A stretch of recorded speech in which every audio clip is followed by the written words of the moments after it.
Imagine you're standing outside the local truck stop in Badajoz, Spain, just as the sun starts to rise. It's that faint blue hour where everything looks cold, even though you know it's going to be unbearably warm in about 3 hours. You just crawled out of the cab after a night's sleep that was fine, not good, not bad. Just the kind of sleep you get when a Scania mattress in a parking lot full of idling engines or your bed and white noise machines. Behind you is Hot Grill. It's a kind of roadside restaurant that looks exactly like the name promises. A neon sign slightly busting and a smell of fried something leaking out of the parking lot. And a chalkboard menu that hasn't changed since 1996. You had dinner there last night and you're 90% sure the chicken wasn't chicken, but you survived, so it counts as protein. You stretch, crack your back, and look at today's job. Tomatoes. A load full of them. Bright red, probably destined for some German supermarket shelves to become Tibetan rice or whatever mysterious destiny falls on tomatoes from the Iberian Peninsula. The truck's ready. The paperwork's ready. You're almost ready. So you take one last breath of the morning air, half diesel fume, half burnt oil, and maybe a hint of oregano from last night's chicken. You start moving back to the ride. Because this is trucking. This is Truck Sim Diaries. And in this video series, I record my Euro Truck Simulator 2 gameplay, and I use it as a backdrop for my unscripted thoughts on what's going on in my life and the world around me. Sometimes I will have a lot to say. Sometimes I will just comment on the gameplay. And sometimes I'll just be quiet. Either way, I am glad you're here, so let's see if we can make it out of this parking lot and go pick up some tomatoes. And today's job, like I said, it's 19 tons of tomatoes from Badajoz to Berlin. The pickup point is not very far away from here, so what do you say we start this show on? Let's get moving. Okay, here we go. Here we go.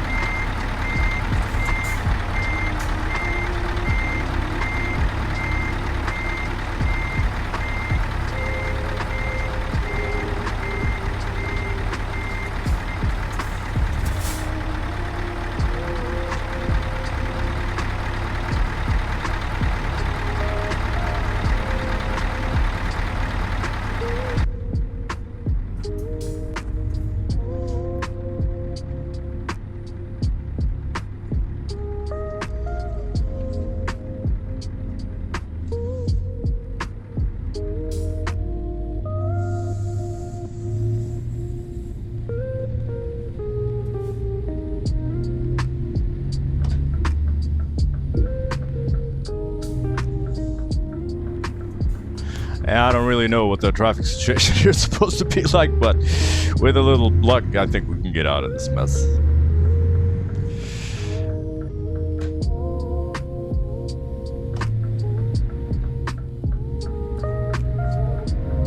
Alright, here we go. So, Jesus, I'm loud here.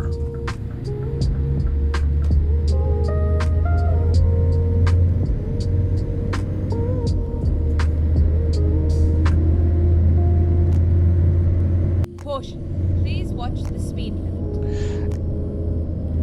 And we're in the just the last couple days in November. We've had a bit of a cold stretch, but actually temperatures picked up a little bit. We had a bit of snow, but that's gone now. Again, it's mostly raining. And it's pretty damn dark. Sun is up today.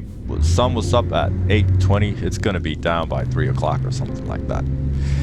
So it's yeah, I've been talking about these trying times, and they're really kicking in now. Exit now.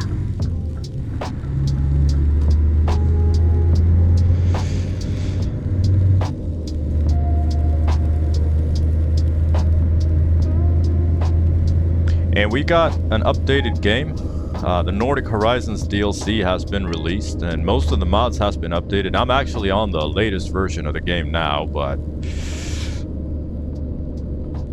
since I'm playing with pro mods, a modded version of a mod for the game that adds more kind of map stuff to it. I'm gonna hold on. Hopefully, that's the last thing I'm waiting for. Thankfully, a lot of the mods just kept working, and those who didn't were updated really quickly. So we're looking really good, and hopefully we're doing tomatoes now to Berlin, and we'll see kind of when we are at Berlin. Like, we might need to take just a couple jobs there, but hopefully we're going to be able to make it to the northern parts of Sweden pretty soon. Sooner than I had expected. I expected it to be like late next year or something, but not late next year, but at least not until next year, but you know, maybe we can do it before Christmas even, if we're lucky. And speaking of Christmas, it is almost here. December is coming up, and actually, I don't know if I talked about this before, but God, I fucking hate Christmas. I'm not a Grinch or anything. I just, since my childhood was what it was, Christmas was associated with drunk fighting adults. So it's a touchy subject for me, and the pressures that come with it, and since my family is so like fucked up and divided, I don't have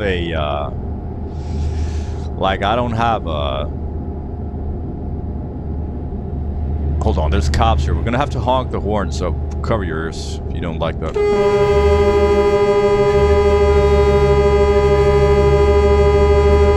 I hear the horns were a bit updated. They sound a little different. It's all good. So yeah, so I don't have the ability to create this and then exit right. this magical Christmas Eve where the family all sits down and everyone's just happy, like with a big extended family and stuff like that. It just didn't work out like that. And I feel bad for my kids because, you know, get ready to turn right. In a way I feel bad for my kids because I wish I could give them that. I really do, but I really can't. Turn right.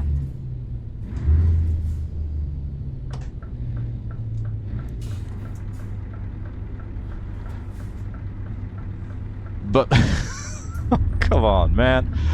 All right, I'll go. Thank you.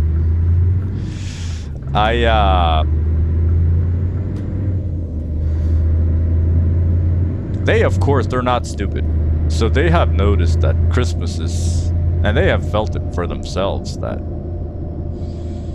Christmas is just, it's a whole lot of pressure. And I've been talking about them with this, like, I've not been trying to tell them that, oh, Christmas is this magical part of the year where you're supposed to be this and that, and you're supposed to feel this and that, and you're supposed to do this and that. I don't subscribe to that idea at all.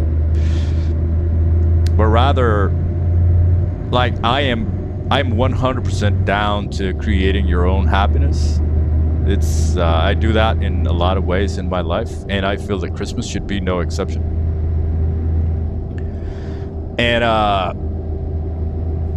well, how do you do that? Well, you kind of pick the parts that you like and you do those, and then you can skip the parts that you don't like. At the roundabout. Oh, here we go. Lavish Foods. That's our pickup spot.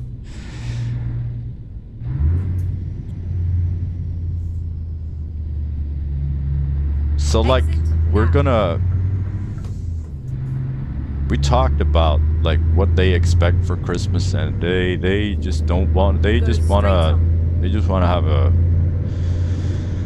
They just don't want to be stressed. And I feel bad for them. Like they're still so young, but they've still felt that the Christmas can be stressful with all the expectations that come with it. Turn right. All right, here we go. Fine. We are here.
All right, let's load it.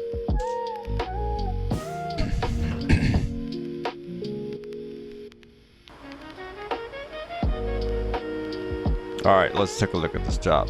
Tomatoes from Badajoz Lavish Foods to Berlin to the Nagel Group. It's going to take us about 1 hour and 52 minutes of real-world driving expected, so we're probably going to go longer than that. It's 2,628 kilometers from here. We got 486 kilometers left in the tank, so we're going to need to sleep. It's going to take 35 hours and 20 minutes of in-game time, and we need to rest in 11 hours and 14 minutes of in-game time. So we need to get going. We need to find a fuel station, and we need to plan our rest.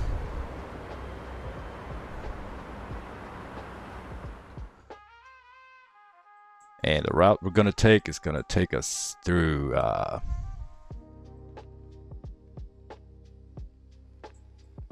Spain, France. Would this be the Netherlands? And then into Germany. It's going to be a great drive. But planning. All right. Fuel stations first. Where's this thing? Here it is. Resting places and fuel stops. Fuel stops. We should take one that's pretty damn soon. We're going to take this one. And then the rest is going to be in 11 hours. And we got 3 hours until that one. Let's take a look where we've got resting possibilities here. That will be 7 hours away. Yeah, let's take that one. So we'll fuel here, and then we'll rest up here by Burgos. Sounds good? Ready to roll. Ready to roll.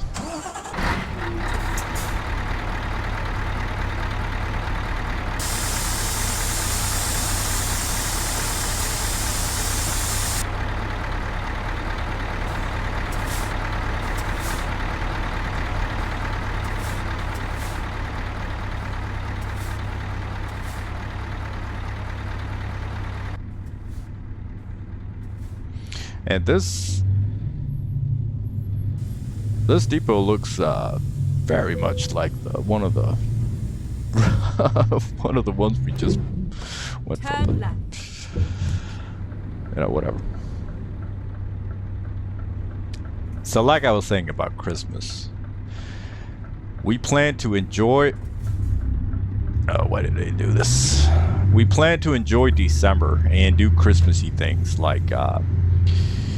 in Sweden, we do this thing called Advent. It's where, like, every Sunday leading up until Christmas, we light some candles, have some gingerbread cookies, At the roundabout. and just kind of hang out and chill. That's very nice.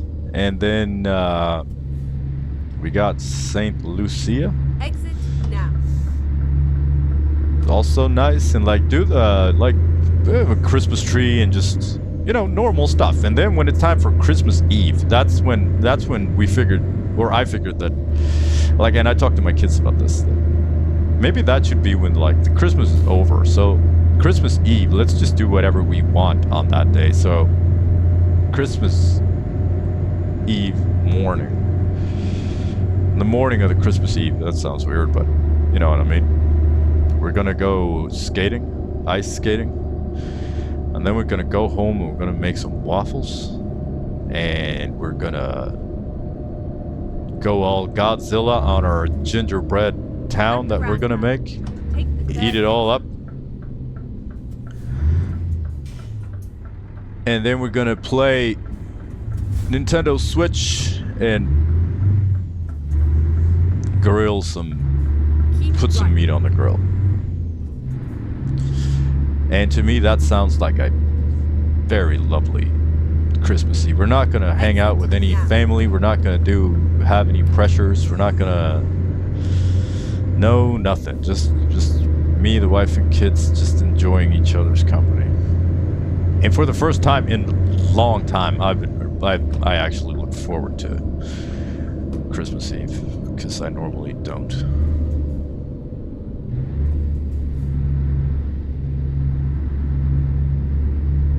One, because of my history with it, and two, Right.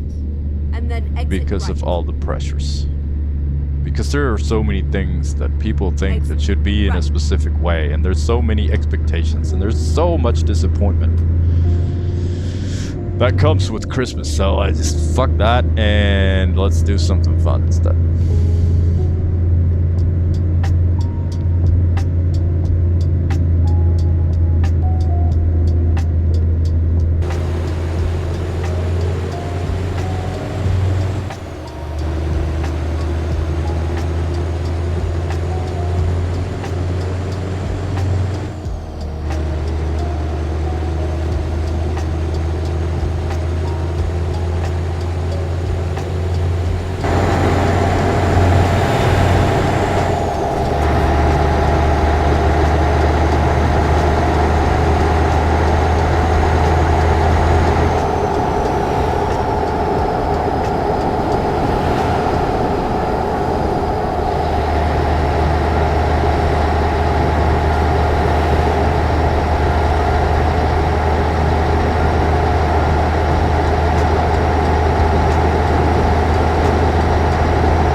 And in other news, I gave myself another work injury this past week. Or last week, rather, but who's counting? Uh-oh, we got cops coming. Get ready.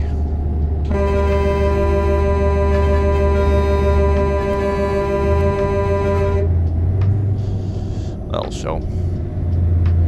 So I had this, last episode I told you about this guy who was riding with me and worked. He's learning to become an electrician. This really nice guy. So him and me were doing this job where there was this cable that was running across a road, temporary cable that you put it in these boxes that cars can drive over, but that didn't work because it was slipping around. So we needed to put it up on these antenna things to stretch it over the road instead. So we had a skylift, actually, and like I told you at one point, whenever I have a skylift, it's gonna be bad fucking weather. And it was,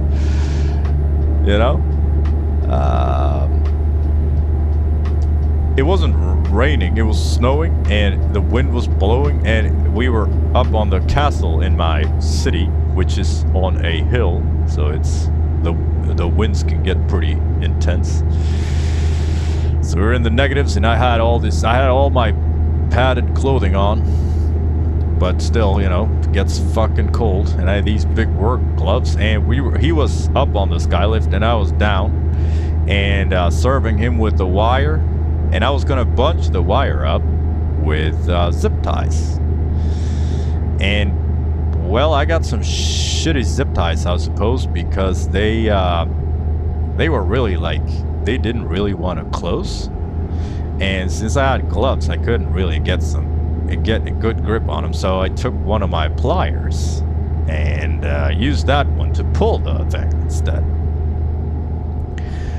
Well, as I was and I was in a bit of a hurry because he was waiting for me to do the thing.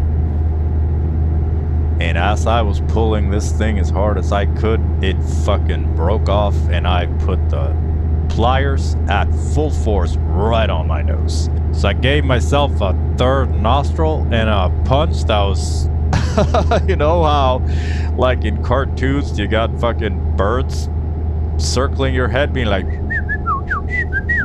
well, it was that. And I was like, oh shit. And I heard my guy who was up on the skylift, he gave the big oof. He was like, ooh, you okay, man? And I looked up at him like, yeah. And he looked down at me like, nah, dude, you're not okay, because there was so much blood. And, well, so I was bleeding on the castle stairs. Went to the car to try to stop the bleeding by shoving paper into my nose and leaning my head back, and I could feel the blood fucking gushing down my throat. And I was like, well, at that point, I'm like, I need to go to the emergency room because, well,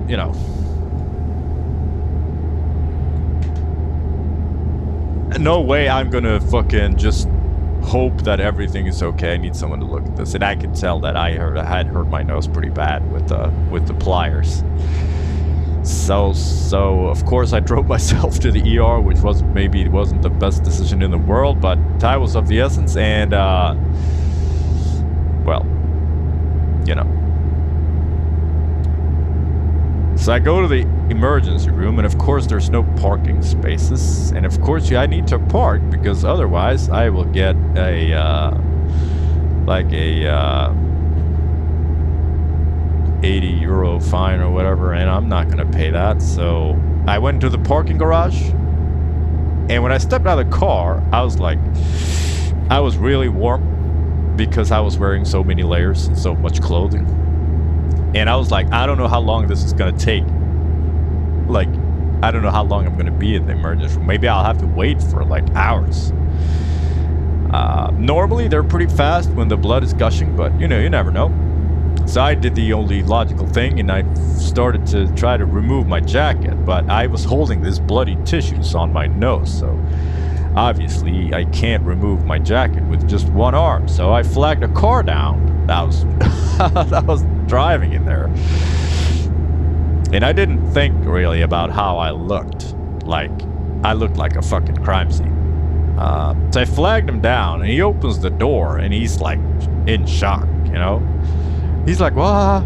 And I'm like, holding my nose. So he could barely hear what I was saying, I suppose. I was like, I need to remove my jacket, you know. I need to remove my jacket, is what I told him. And he was so shocked. He was like, "What?" And I was like, I need you to help me remove my jacket. And he couldn't understand it because, well, probably because he was in shock, and maybe I was mumbling and I was covered in blood and tissue. Probably he was just scared, you know.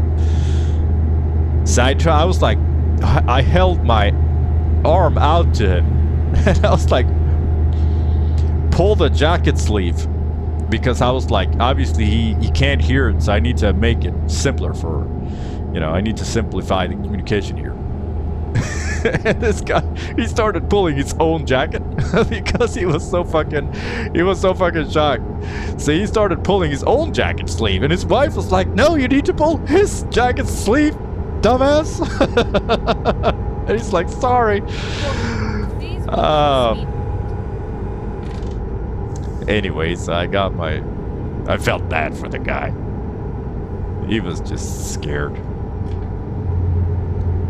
Anyway, he helped me with the jacket, and I was on my way. It wasn't too bad. Like, the cut was pretty clean, and they glued it up and sent me on my merry way. But man, I was just thinking, because I am at probably this episode, I am going to be at 1,000 hours of Euro Truck Simulator. And I didn't start getting into Euro Truck Simulator until, like, I was into a couple different trucking games. One of them was called SnowRunner. I was playing that game a lot. But then I had the work injury on my arm. Right, and then exit right. And when I had that, I was home that was a pretty bad injury. So I was home for 2 weeks. Exit right. Just mending my arm. And when I did, I got the steering wheel. And that's when I really like. Caution. That's when I Please mind really the speed got limit. into Euro Truck Simulator. Keep left, and then turn left. And that was just a little over a year ago now. Turn left. It's 1,000 hours in a year. That's not too bad. But then, just as that happens, just as the 1,000 hours hit, I hurt myself at work. And luckily, I didn't have to stay home for very long. Not that I wouldn't mind to just sit for 2 weeks and play Euro Truck Simulator, but Get ready to turn right. if I had to cut myself to do it, maybe I shouldn't. You know. Turn right.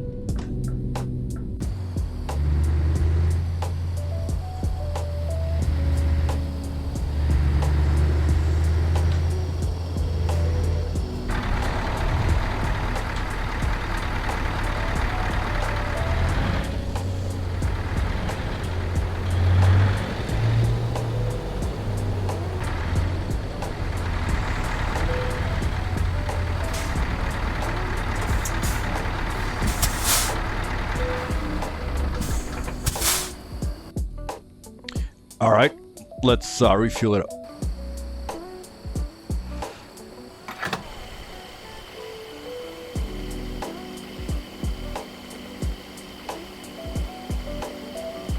Thankfully, there's a guy behind me when I'm refueling as normal, so you know that everything's okay when I'm being fucking.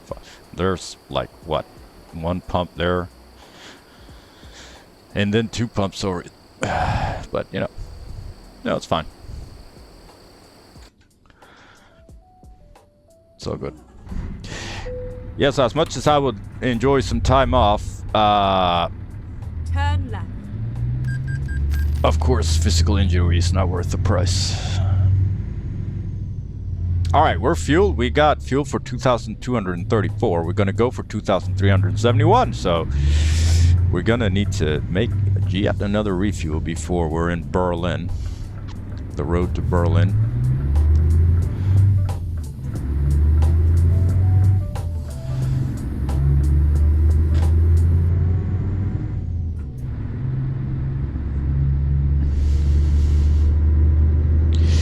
But hurting my nose like this, fuck man, it made me sad. I feel so stupid for... It was just stupid.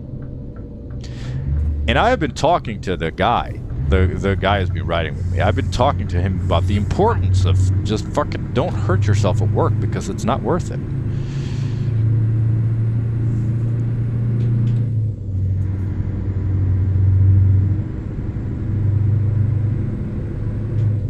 And I go ahead and I hurt myself. It's completely avoidable. You know, thing. The cut on my arm, that was unavoidable. Light fixtures fucking fell from the roof and hit me. Not much I can do about that, but punching myself in the fucking nose, it's... Well, there are ways to avoid doing that. But what's done, it's done. Can't be undone. Just have to... Hopefully, it'll heal. And I had, you know... I don't know if you noticed, but I deal with trauma by laughing at it at some times. With humor. Usually helps. And we had a lot of fun at the emergency room. Obviously, the doctors and nurses, they were like... It wasn't that bad. I mean, sure, there's a lot of blood, but the cut wasn't too bad. It's just all these blood vessels in your nose makes for a fucking dramatic bleeding, but it stops. Like when I got into the emergency room, it had stopped bleeding. It was fine. It was the worst injuries to my self-esteem, I think. And we were laughing at that, like... I told him that, obviously, you know, I come in my work clothes with all my gear on. Like, I told him, you gotta save my face, Doc. This is where I make all my money. And she fucking cracked a laugh. That was fun.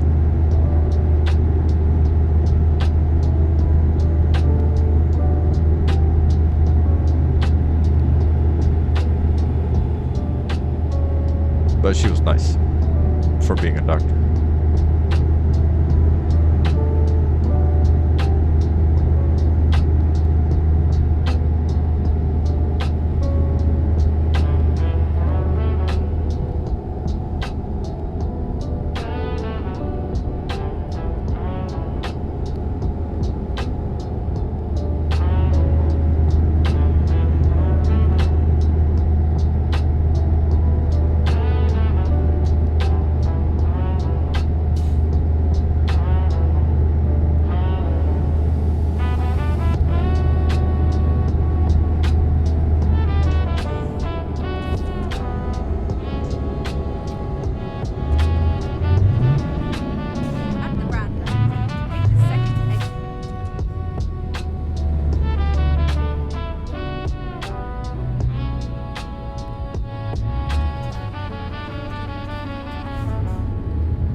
this situation. What a fucking nightmare.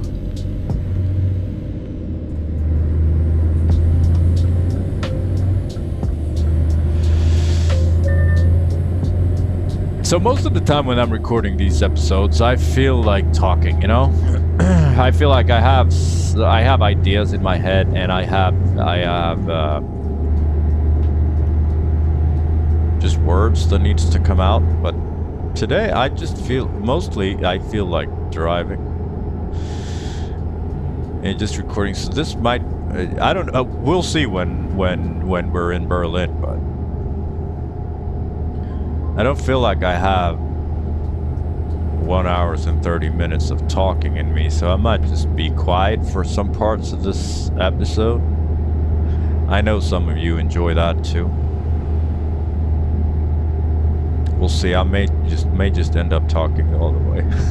Just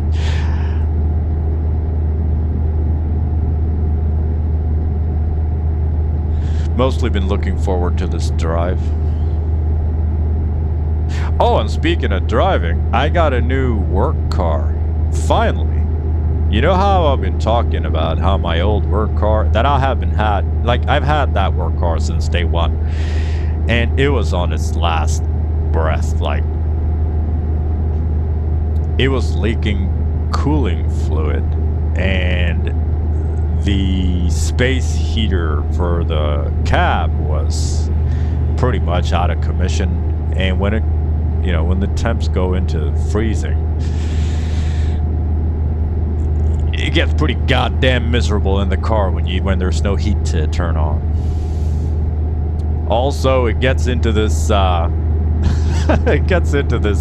emergency crawl drive where it won't go over 30 kilometers an hour, and what you have to do then is you have to pull it over, and then you have to restart it. You need to pull the key out and then insert the key again, and then restart it, and you need to rev it really hard and then slam it in the gear, and then it's going to work for it's going to work for a little while longer, and then it's going to do that again. And last 2 days before I left it, the fucking excuse me, the fucking engine light comes on and I'm like, oh, come on baby, hold it together.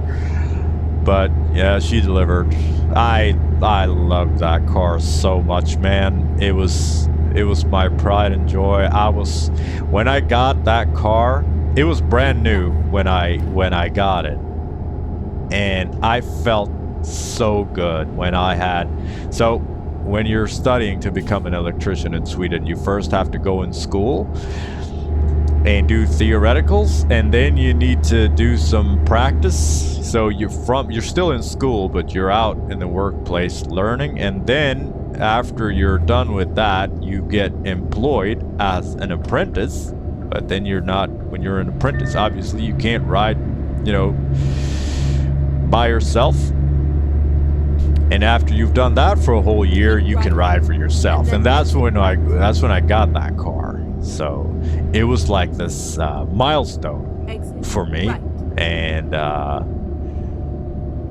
man, so many memories that I've had in that car, like good memories at work, good memories, from my life. I dropped off my kids in kindergarten for the first time from that car.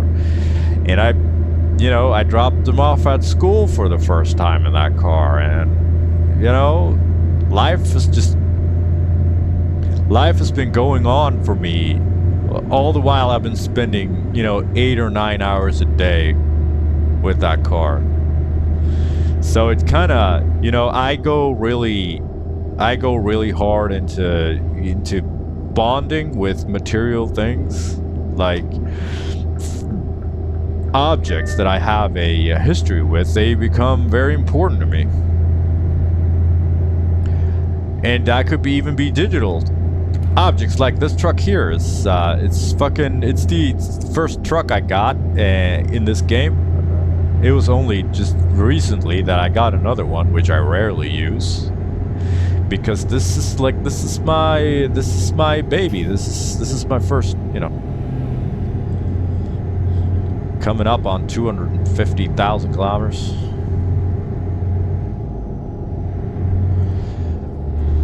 But yeah, my work car has been, registration number was CCX14A. And I thought that was a good registration number. I felt proud of it. For the things that it represented and for the history that I had with it. I honestly didn't want to let it go, but it was rapidly deteriorating, so obviously it didn't make sense from a practical standpoint nor from an economical standpoint to keep it. I've had two so every 3 or 5 or whatever years or so, we get the option to get a new car for work. And I have been thankfully declining because I've been happy with the car that I have. Because I love that car so much.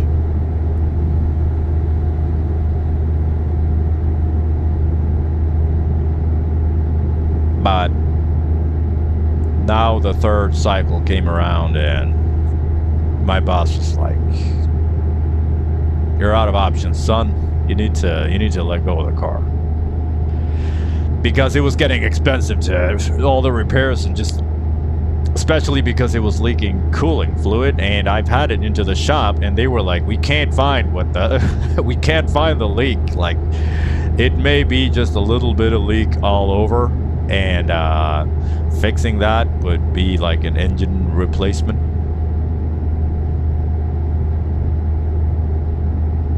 And that's expensive, so. And that was a Ford Transit Connect. So the Volkswagen Caddy version of a Ford. That was a really nice car. But enter Toyota Pro Ace City. It's my new one. And much like how when I switched cars with my personal car from a Volvo V70 from 2009 to a Ford Kuga from 2023, it was a very big leap in technology. So is this switch, because the old Ford, it had, like, the technology that it had was a rear-facing reversing camera and automatic gearbox and well, a rudimentary cruise control. It was pretty much, didn't have many bells and whistles on it, because not many bells and whistles existed when it rolled off the factory floor. But the Toyota is full of features, and I am going to tie this in with a viewer question. And it's my man Cap who's back again with another question. Thanks again for watching, Cap, and thanks for the questions. Keep them coming, and I will keep answering them. And his question is, I'm gonna put this truck into lane hold and adaptive cruise control, and we're going to touch on these subjects. I'm just going to try to read this question. The question is, what is your opinion on the vehicle digitalization? Tablets instead of analog system controls, displays instead of analog on the dashboard, camera, rear view mirrors, etc. Oh, we're coming up on the rest stop, so I am going to read that. Here's what we're going to do. We're going to pull up for some sleep. And then I'm going to read the question again when I'm not exiting off a highway, because I felt like I didn't do it right, so I'm going to do it all over. This looks like a nice little gas. I would love to stop here. It is 28 degrees. Oh man, 28 degrees and a rest stop. Spain. Can you imagine how nice this would be in real life? This is the kind of stuff that I really, really enjoy. Alright, let's get some rest.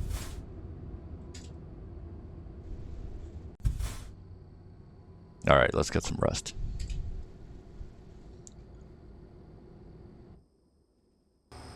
Hey, we wake up at 9.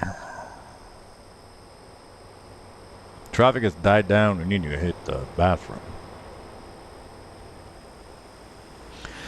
Air is cooling off. Roads are turning quiet. We got a train riding over past us over there in the background. This is pretty lovely.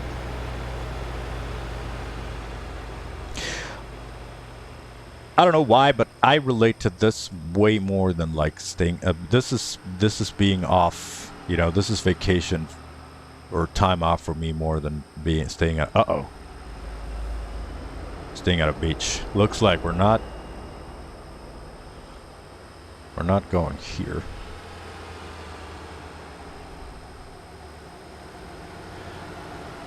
Yeah, I don't know why this is just so much more relatable. Probably because I really enjoy a road trip.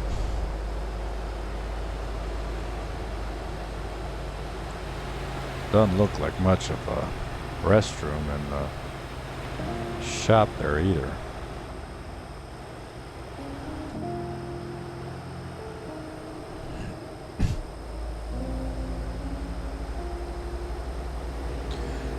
Well, I guess no restroom. We'll go behind the thing, I guess.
Alright, let's get the rest of our rest.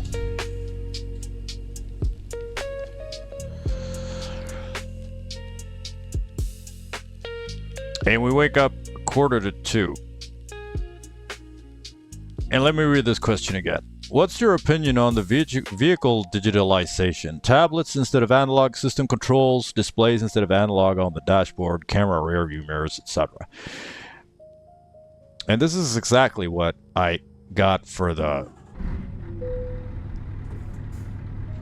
my new Toyota. And the reason Cap is asking this is because with the last update we got the new Scania dashboard, and as you can see, I don't have it installed. But it is not because I am in any way against the digitalization of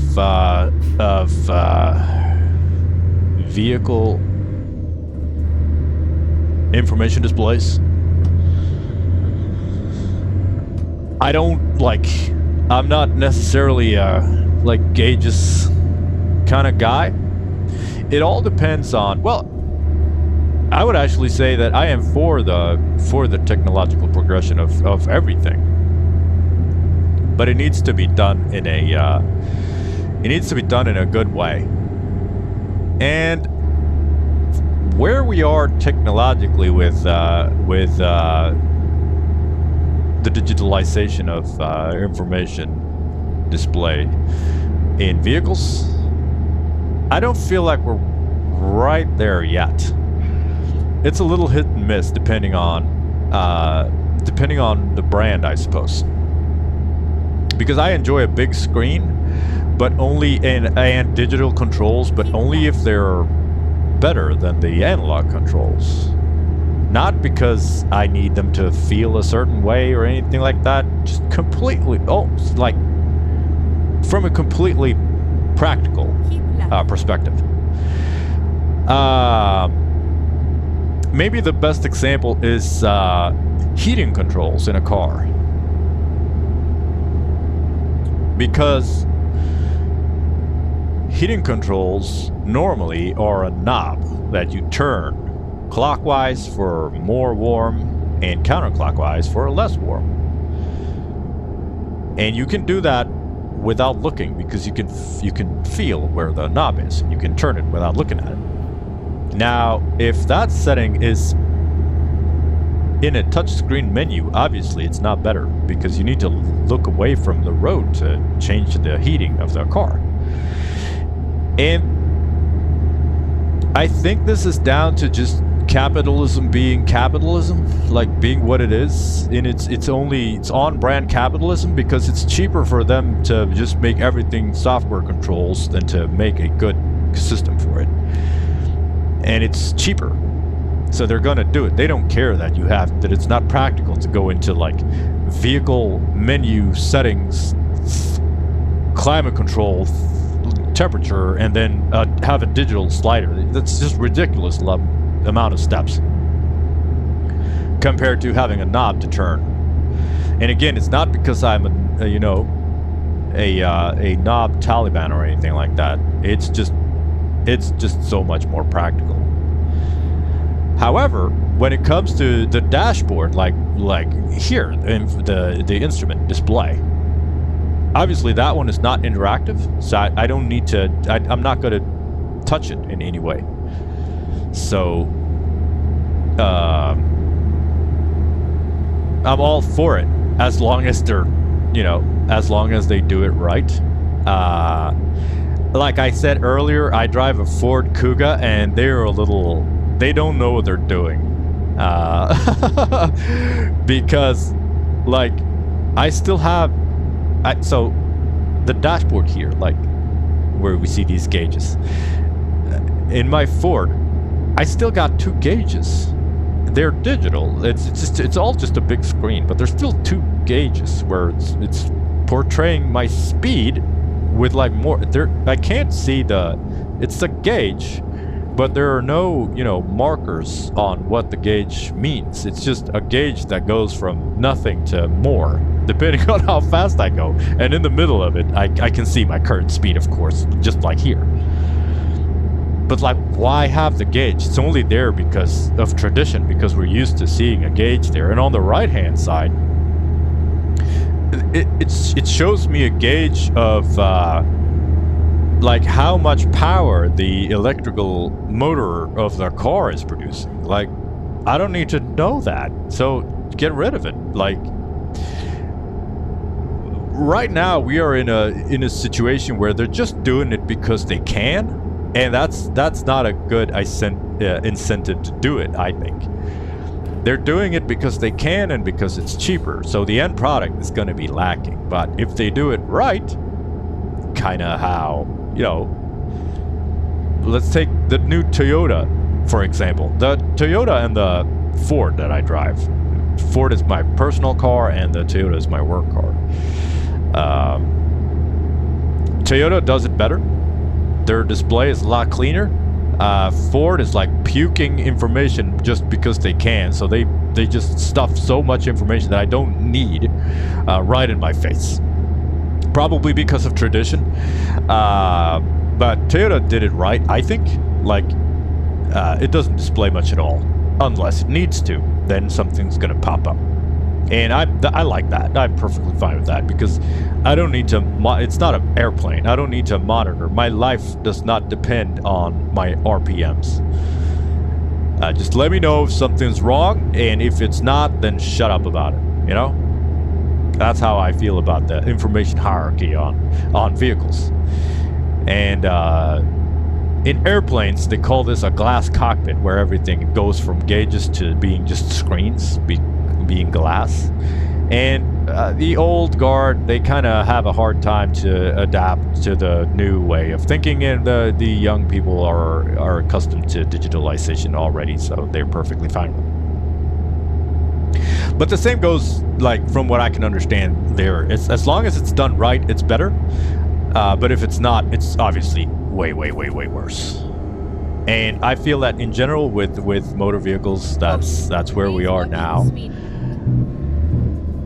And I don't mind it as long as it's nice. And I'm not a big fan of like the screens just being gigantic, as big as possible, because there's no need. I mean, they're doing it just because people think it looks luxurious to have a fucking 65-inch TV in your car. Yeah, I think it looks ridiculous. And I see some car manufacturers, they make they don't even have a dashboard here by the steering wheel, so they have everything on this display, and I think that should be a criminal offense, because you need to have your the relevant information displayed in the simplest way possible. And if they don't, then they're doing something wrong. Now, with that said, when it comes to other features, this Toyota is the first time I have a camera rear view mirror.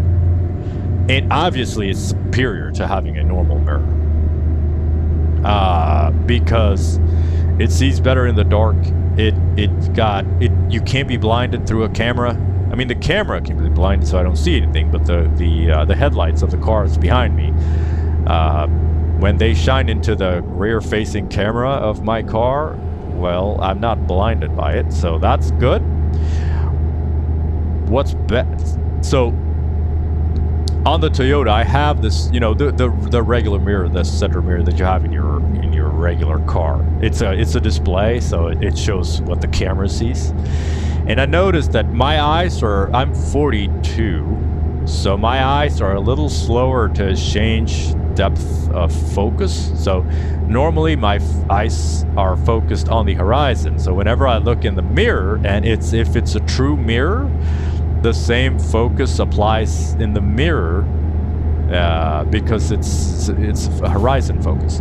But when I'm looking at the screen, obviously it's only like 60, 40, 50 centimeters from my face, so my eyes need to focus on something that's physically closer to me, and that's gonna take like a fraction of a second for my eyes to be like, because that's a me problem or an age issue. But that's one small issue that I noticed, because glancing in the rear view mirror is not as quick, because you need to look and then focus and then look back at what you were looking at and then focus back on that. So the jury's still out on whether or not it's better with a camera.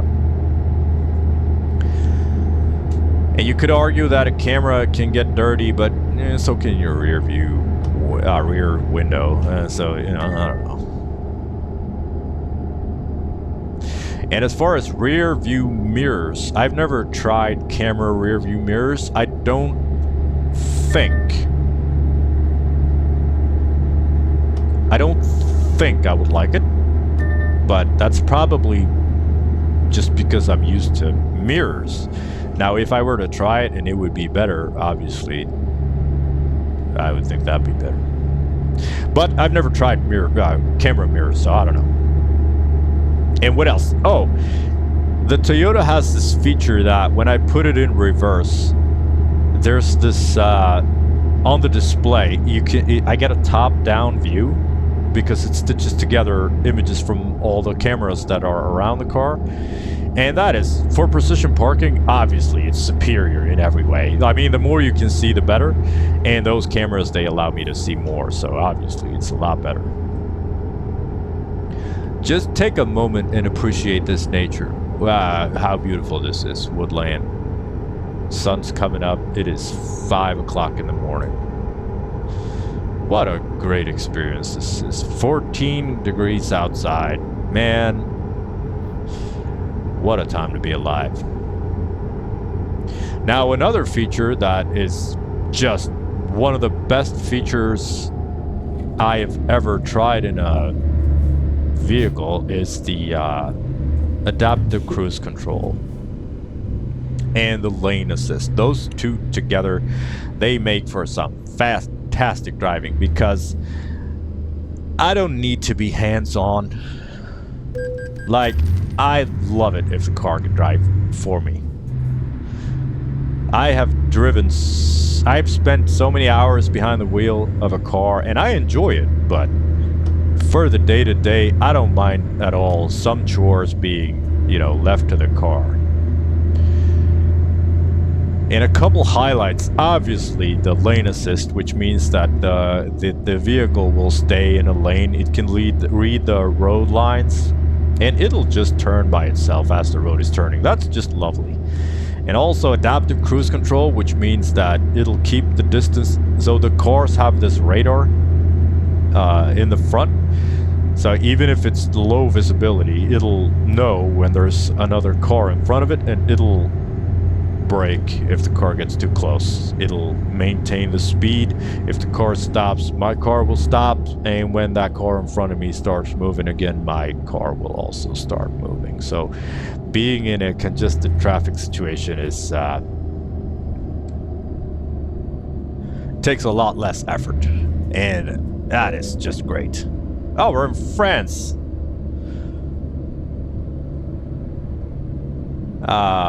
So I like that feature a lot. And also,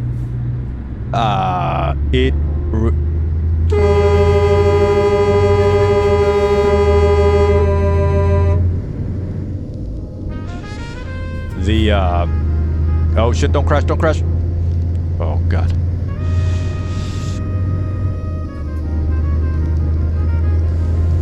Let's take a look at the sunrise.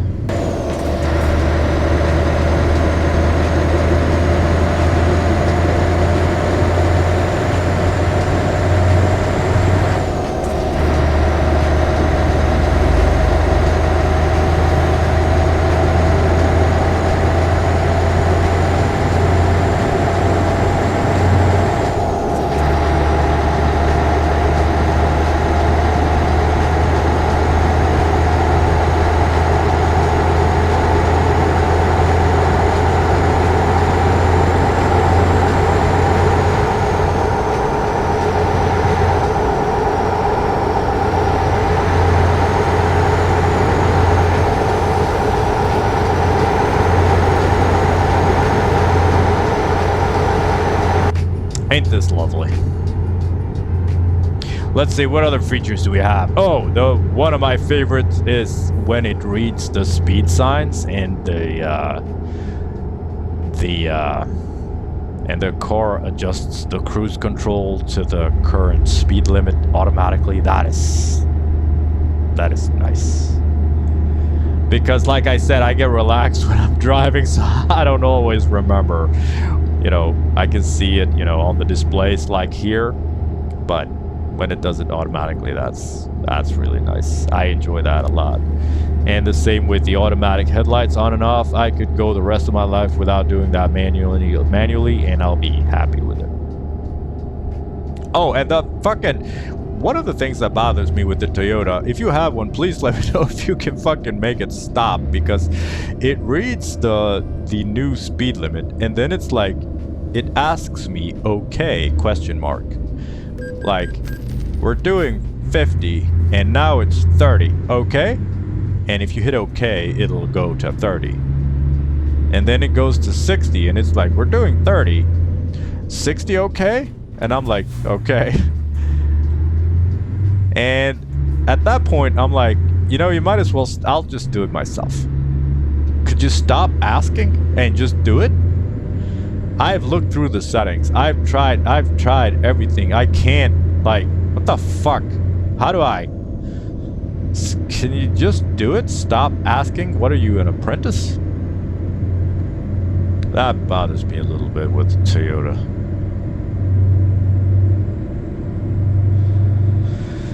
But yeah, so short answer is I am all for it if it's done right.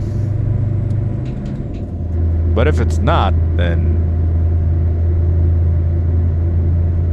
And I don't think that you should jump on new technology just because it exists. Like, make sure that you do it right first. There's no need to confuse yourself with trying to force new technology without if you don't have a clear, if you don't have a clear idea of how you want to use it. Because at that point it just becomes technology twitching.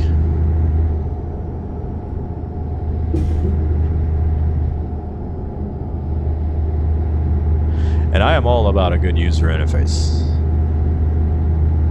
Now, when it comes to this truck, I tried the new dashboard, but there was something about it that, like, I don't know, man. I obviously I didn't go for it. Maybe I'll maybe I'll try it some more and see kind of what I think about it. But it's got this GPS thing. It becomes this huge fucking screen, and it's not the best looking graphic thing in the world. Plus the parking brake. This is just me being autistic. This is a video game. I'm not touching this thing. But you know the parking brake here? And you pull this lever and that's the parking brake. That's one of the things that I like the most about this truck. For some specific reason that I don't really know about. For some reason it just vibes with me. I just like the way that lever looks. And I like a parking brake lever. But on new vehicles, it is not a lever like this. It is more of a button. And I think that this is just an age thing, because I don't really like the parking brake buttons, man. I am sorry, but I do really prefer the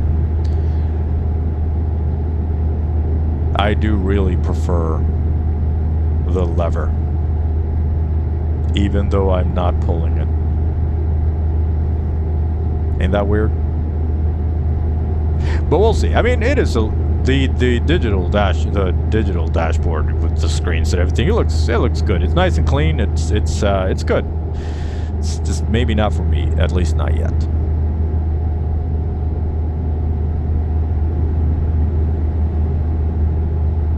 I got another listener shout out, by the way, from last episode. Patty B 1496. Thanks, man. He commented, "Love your videos. Keep up the good work." Thanks, Patty. I really do appreciate the comment. I have a very small viewer base. These videos get about 20 views, so you are all as important to me as if you were 100,000 people. Thank you for taking the time to interact. Thank you for taking the time to watch. I don't need any more than this. And you're all really important to me, so thanks. I really appreciate it. Also,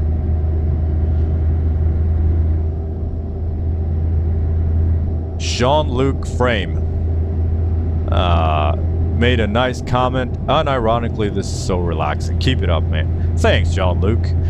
And I am really glad that you I'm really glad that you find it relaxing. That is the whole goal of this is for it to be relaxing for me to create and relaxing for you to enjoy. So thank you, you're welcome, and thank you.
You know, it's really different to be on the road like this. We're just plowing through these. We're just plowing through these cities, and I feel that, well, it is. I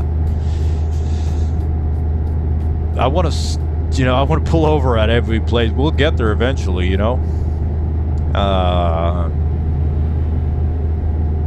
We'll probably see every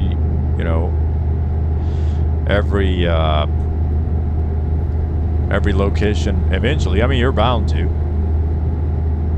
given enough time. I've not focused on 100%ing the map or anything like that.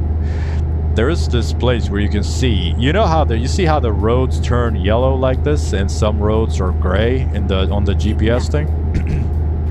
Yellow means that I've driven on it before, like I've explored that, and gray means I have not. So, for instance, I have never been in this particular rest stop, even though it looks like every other rest stop, known to man. But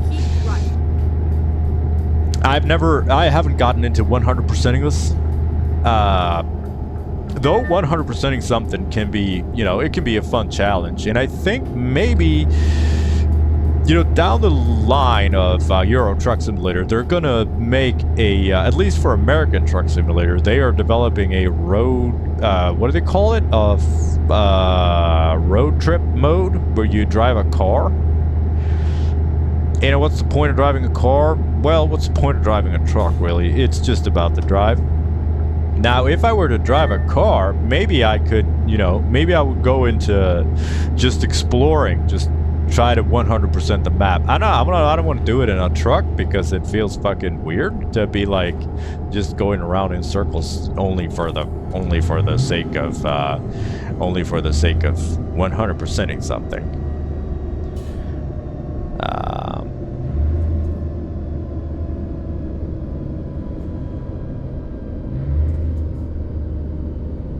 But yeah, and every time an update, when they release new content, just like they just did, they released Nordic Horizons, which is the northern parts of Sweden, Norway, and Finland.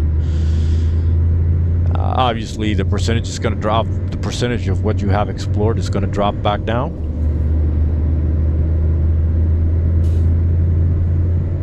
Actually, let's pull it over. And we'll take a look at how much I have explored.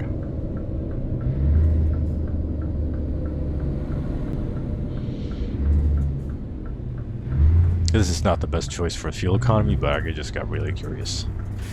Alright, let's see if we can see... oh, here, explored. 39.52%. So, yeah, all this yellow stuff is where I've driven. And it's a lot, but it's less than half of what's available. Ain't that pretty cool? This is the old version of northern Sweden. This is the part that's from the mod called Pro Mods. This is all going to be replaced pretty soon. Right now, this is really pretty low quality, so we're not gonna go here yet, but we will soon enough. We're about a little less than halfway to Berlin. All right, let's keep going.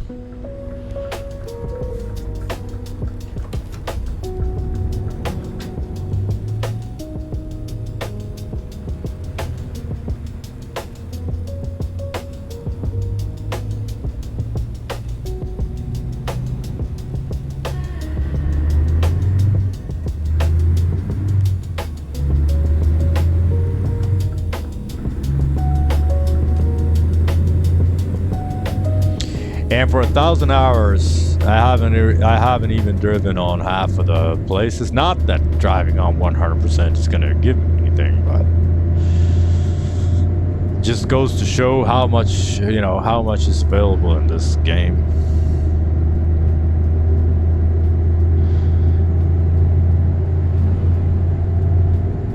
And I'm so curious to see northern Sweden because I'm from there, so I've driven there a lot. And from what I've seen on previews, it's a lot of rest stops that I've stopped at in real life. So I look forward to recording that and talking about it.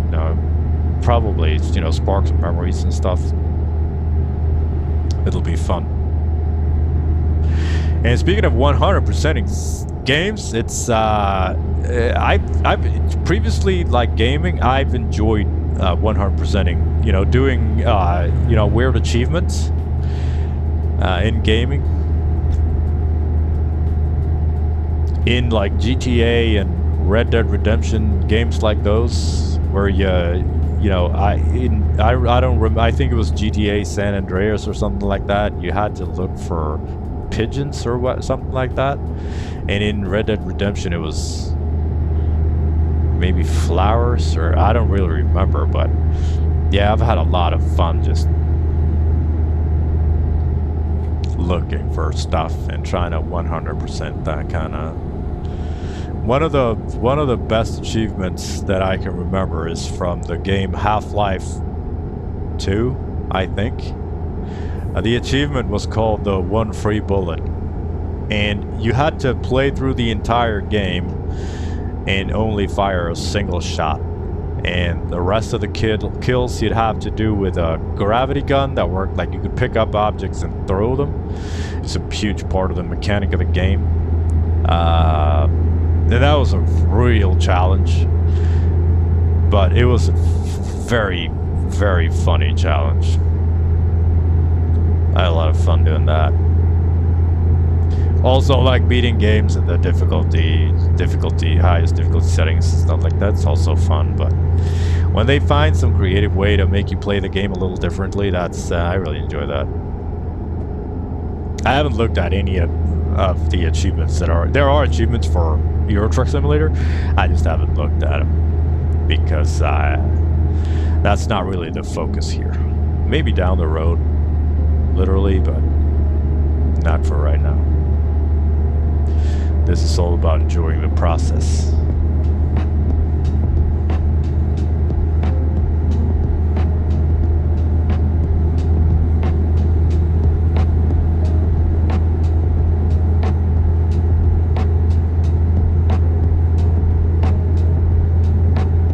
And how are we looking? We got 1,440 kilometers to go. We got 1,131 kilometers of fuel left, so half a tank, pretty much. ETA is 20 hours of in-game time. We need to rest in 4 hours and 54 minutes of in-game time. We got 1 hour and 3 minutes of real-world time driving left. So pretty soon we're gonna start looking for a rest stop.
Have one here.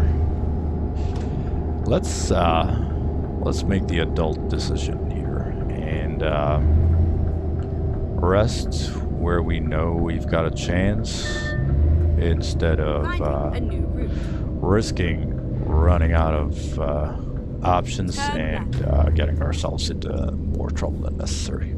Rerouting. And it looks like I need to go here. Yes. Let's...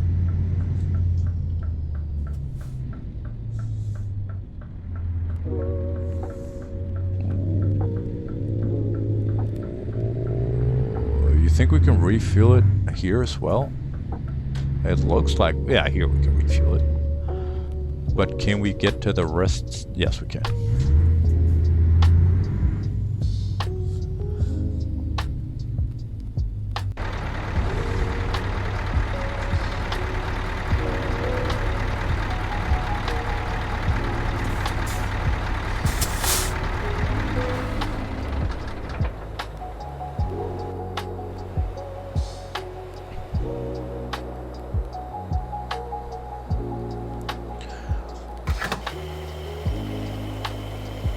Seeing a lot of those Mercedes where it's the same one that's following us.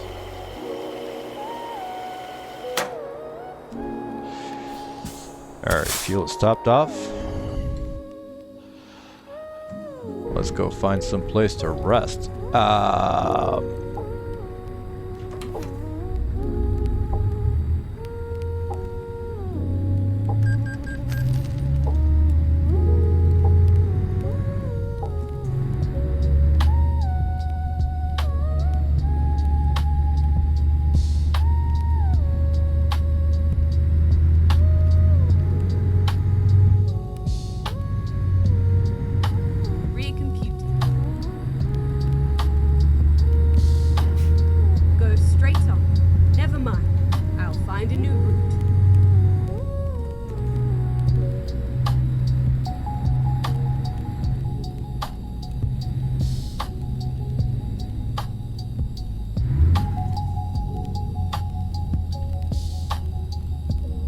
Straight on.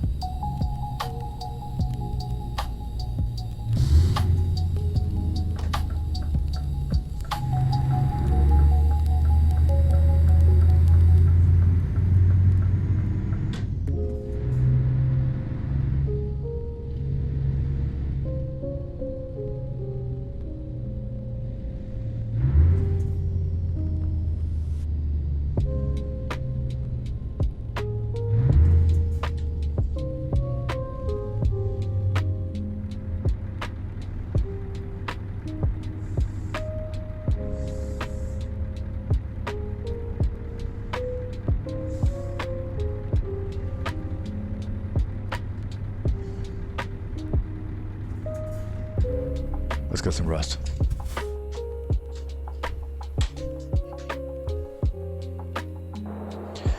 And we're awkwardly up at 4:15 in the afternoon.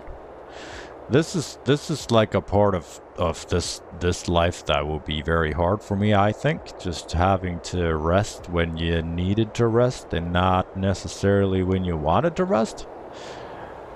And then you would have the age-old question: is do I go to the store or do I go here in the bushes? What would you do? I would go to the store. Fucking embarrassing.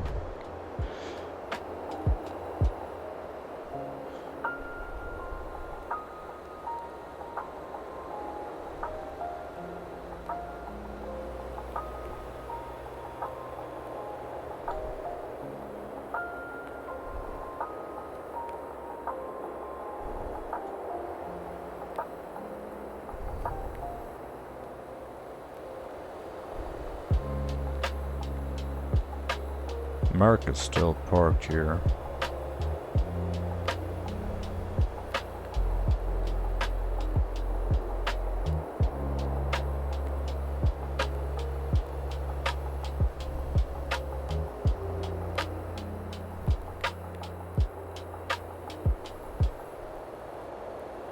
Can you imagine how many assets like are in this game? Every little thing made by someone, and also it's made in the same kind of look. And I've always thought that was pretty impressive, how to make everything, you know, they gotta settle for a look and a quality, because they can't, like, well, I guess they do, you know, this area looks, there are areas of this game that looks a lot better than this, even though this is good enough, you know, especially when you're just zooming past it. Like, you know how many rest stops we just drive past? That someone took the time to make, like this, took the time to put this bench here. Just all the road signs, all the fucking, there's just so much stuff that's just so well done, I think. And like I said, there are a lot of things that, well, there are a couple things that I would really like to change about the developers of this game. They are far from perfect. But with that said, there is no denying they're doing a really good job with this. Alright, let's get the rest of our sleep.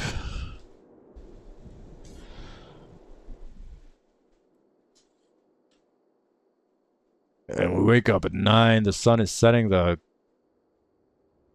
firefighters are doing something. Hopefully that is not gonna...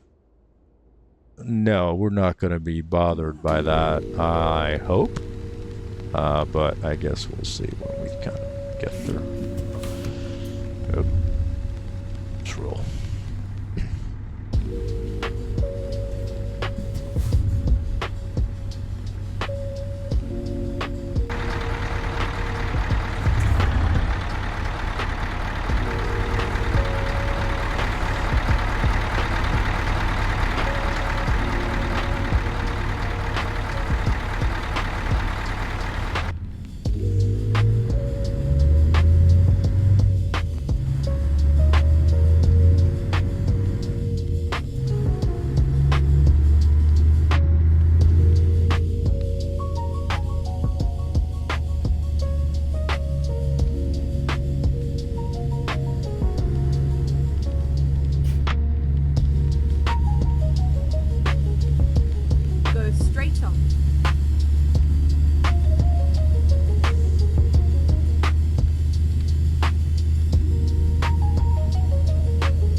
sorry. So in hiking news, I suppose I went on this.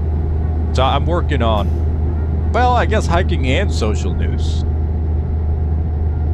I got 2 projects going. One project is preparing for going for a long hike in the Swedish mountains and climbing on top of Sweden's highest mountain, which is going to be some mountaineering. And the way I'm preparing for this is, of course, acquiring gear and training. Right now, every week I try to be out for at least 10 or 20k, just walking with a heavy backpack on my back, just regular hiking, I suppose, but with a purpose. And I went on this really great hike, which wasn't really anything special, because it was just in the area around where I live, and nature here is not, it's not anything grand about it. And I'm walking by past houses and parts are on asphalt roads, but the freedom I felt just doing this. I went for 20k, so it was pretty long. Backpack was about 10 kilos, and weather was poor, but still I had a really good time.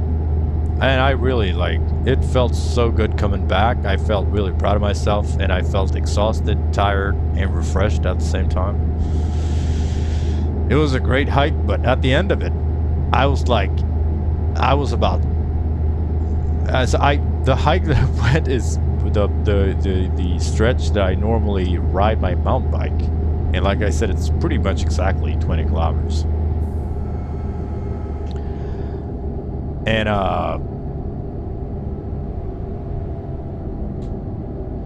coming back, on the end stretch, I was at this place where I thought that I went out when it was still dark, so I had a headlamp on. And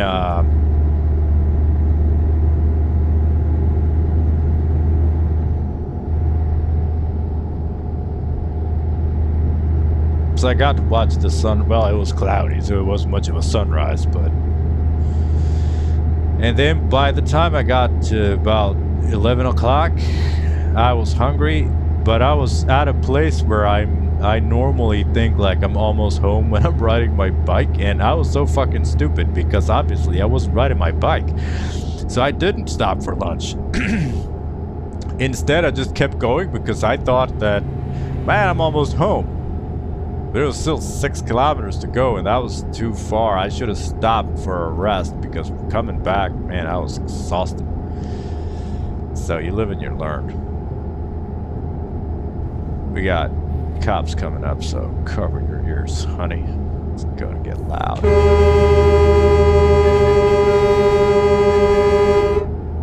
They never expected.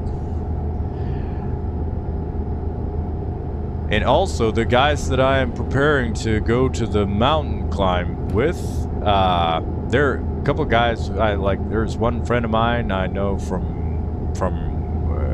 earlier. We studied to be electricians together, and then there's one guy who works at a place where I shop at work, and then there's one guy who's a carpenter who I had kids at the same preschool I did, and we all they don't know each other, so my social event for one of the social events that I was doing, because that's also my side project, I try to, see people even though I'm tired and I don't really naturally feel like it. I am forcing myself to become a more social person because I know that it's going to be rewarding for me.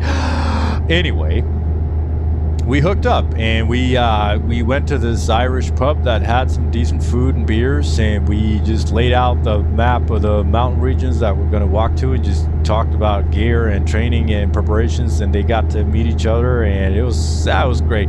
That was yesterday, so I got home a little late. I didn't sleep very much tonight, but it was all good. We had such a good time, and it was great to just focus on an entire evening of just focusing on hiking stuff and the mountaineering stuff, and Yeah, and the plan changed a little bit because this the mountain that we're gonna climb is called Kebnekaise. It is Sweden's highest mountain, and it has two peaks, the North Peak and the South Peak. And it used to be that the South Peak was higher because it was a glacier, but due to climate change, the North Peak is no longer the highest peak. Instead, oh, sorry, the South Peak is no longer the highest peak. Instead, the Northern Peak is the highest. And that one is a lot more difficult to get to because the South Peak, you just walk up. I mean, it's a climb for sure. It's like 1,600 meters of elevation change. So, you know, for a like a 20K walk or something like that. So it's obviously it's a steep, you know, walk, but going from the southern peak to the northern peak, that's mountaineering. So it's gonna require, you know, via ferrata, walking with these cables, helmets, ice axes, you know, these iron spikes that you put on your shoes to fucking. And I could not be more happy because I have been waiting my entire life for a reason to get ice axes, and finally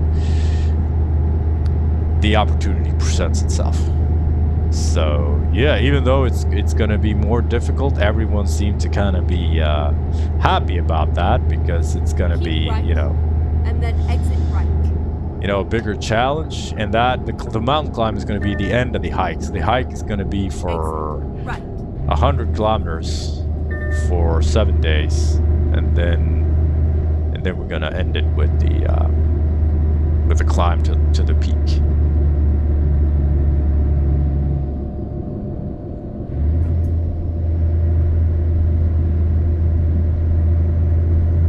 And I look forward to that a lot. And I had a lot of fun yesterday, so that's a win-win. And like the preparation it's a big part of at the toll, use the rightmost lane. All right, we can do that.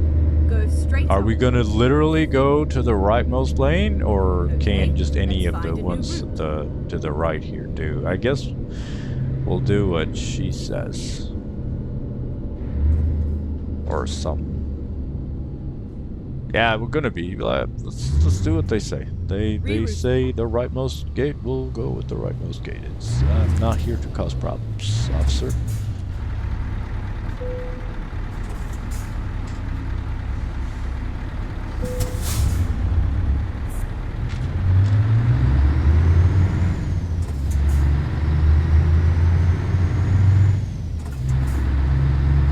And speaking of gear, I got myself a water filter. And I've never used a water filter on hiking before because I honestly didn't really know they existed. So what you do is you take any water from any water source and you just, it's a soft bottle. So you fill the soft bottle and then you squeeze it through the opening, which is like the mouth of the bottle, I suppose. Keep left.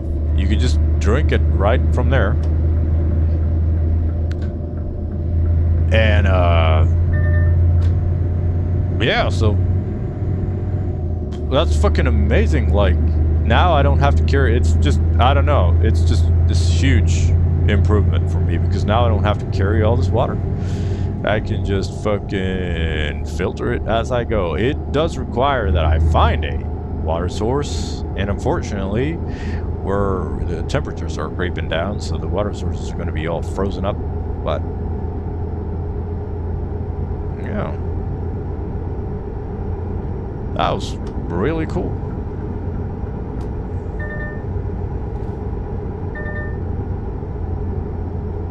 Caution. Please mind the speed limit. Keep left.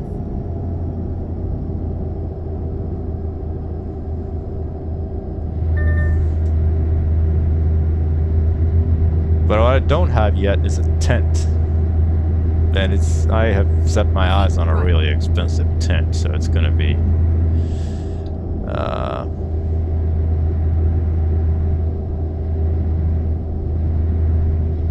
Yeah, it's gonna be it's a bit of a ways away, but if it was up to me, I would just go right out with the tent tonight and fucking spend the night outdoors, even if it's bad weather.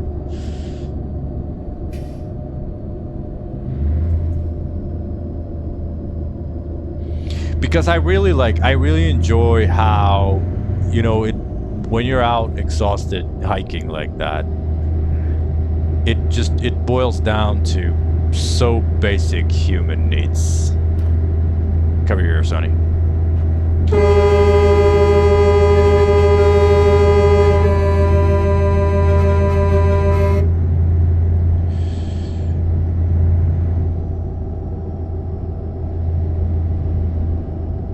It boils down to hunger, thirst, warmth, and rest.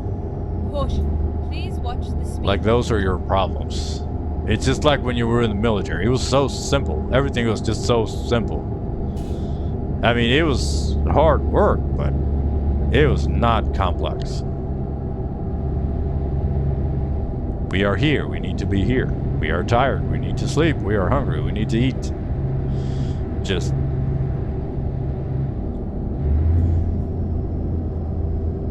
so rewarding to just sit down. Please mind the speed limit. Some good food.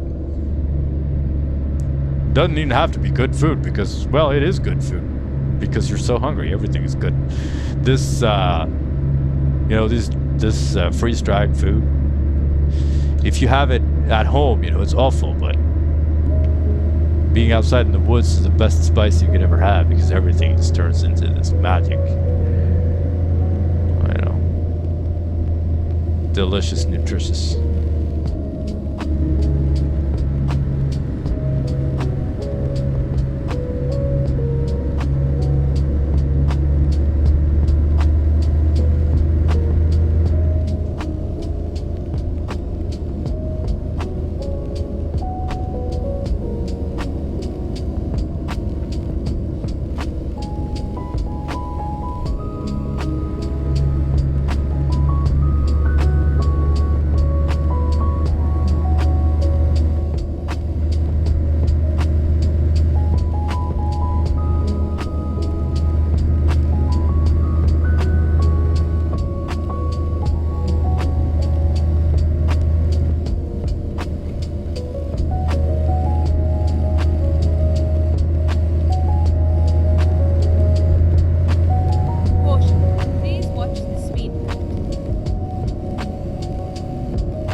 How different it looks from Spain. These huge cities, all this concrete.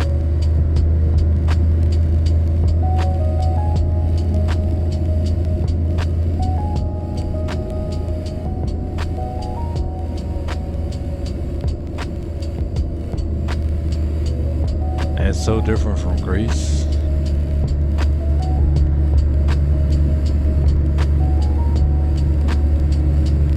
All right, let's do some questions. I haven't done any questions in a long time. I'm going to see if I can pull them up. I could use a code driver here. All right, first question is from the subreddit A Persona on Reddit. Question is, you can only eat one food 3 times a day for an entire month. Which food? And this is obviously easy because I could eat just about anything every day for 3 times a day for a month. It's not even a problem because, like I told you earlier, autism is a spectrum.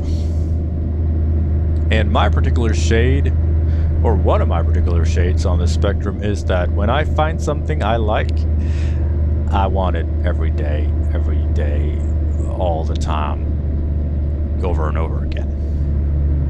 So I could eat. I drink a lot of the meal shakes from Huel, Huel. I think they're perfectly fine. Just gets nutrition out of the way. The taste is okay. I could do that 3 times a day for a month. I could eat steak and potatoes with mushroom sauce 3 times a day. I could eat moose meat 3 times a day for a month. I could eat burgers and fries for 3 times a day for a month. Just the list is, I could eat pancakes with cottage cheese and raspberries 3 times a day for a month, no problem. Can I do it for 2 months, please? Like, how about you? Like, do you get bored of stuff, or? Right. Because I'm like, I don't understand the question. Like, what's the? It's not even a problem. It's like I saw one question that was, I didn't even save it, but I'm gonna bring it up now. I saw one question was like, would you delete all your social media for like $3 million?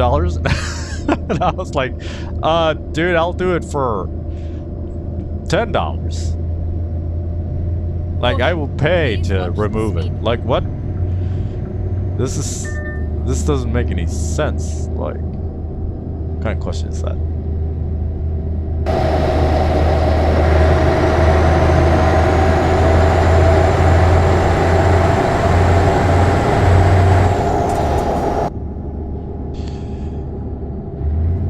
But maybe that's just me. I don't know. All right, that's done. Let's take another question from the subreddit A Persona on Reddit. I don't really know what that means, but they got some good questions, so we'll just roll with it. The question is, what's your favorite decade you lived in? And it's either gonna be, well, obviously now, because I've never been better than this in my entire life, but discounting this, I would say Exit right. from a what's the word I'm looking for here? From a Please mind speed. oh, what's the word? You look back on something with a romantic kind of mindset because you forget all the hardships that... Oh shit, are we going here? Or... Let's see. No, we're going here. Very good. The romanticized... Oh, this is not the word I'm looking for. The word I'm looking for is... it's not melancholic, it's... Oh, you know what I mean. I would say 90s if I'm looking at it from that perspective, because of those were quote unquote simpler times. Obviously, they were simpler for me because I was a kid, so I didn't have as many responsibilities. Not that my childhood was anything great or anything, but if I could time travel, like, I would go back to 1997, and if I could be an adult, if I had to go back in time and be the same age that I was then, I wouldn't go because well, reasons. But just the times, I got this romantic, hindsight, just 2020. No, well, that's not the best expression, but you know what I mean. There's romanticized a picture of it because those times were simpler. This was before the internet, so just, I mean, it was a lot harder, but everything moved a lot slower. And because the fast-paced, way we're doing things now feels so wrong to me, I would want to go back to that. But I think my final answer is going to be early 2000s, because everything was so new. Technology was so new. The internet was so new. Everything was so happy about everything. That was the way I remember it, at least, is like it was before everything was just optimized to fuck people over. Like the internet was a good thing. I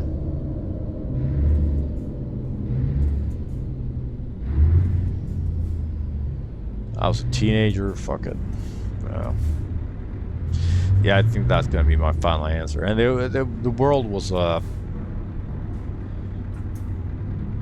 you know, the war on terror was starting up back then. I suppose that's not, you know, depending on where you live in the world. That was, of course, horrific, but where I lived, it wasn't.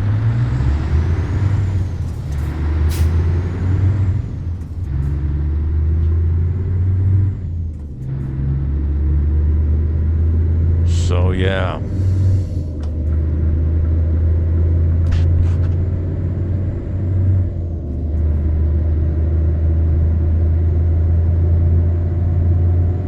I also lived in the 80s, obviously, but I don't remember anything from the 80s. It's only what I've seen on pictures.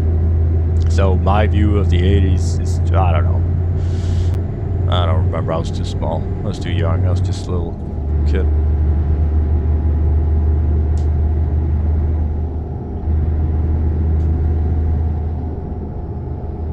All right, next question. This one is also from A Persona on Reddit.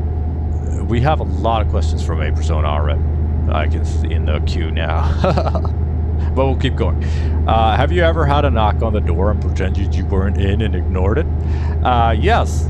We have Halloween. So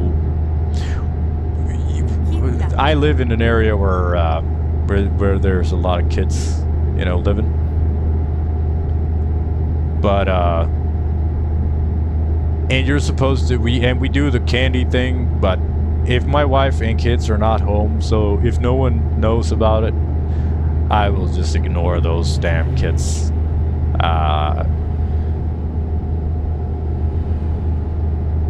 Because in general, I don't like kids very much. No, I like my kids.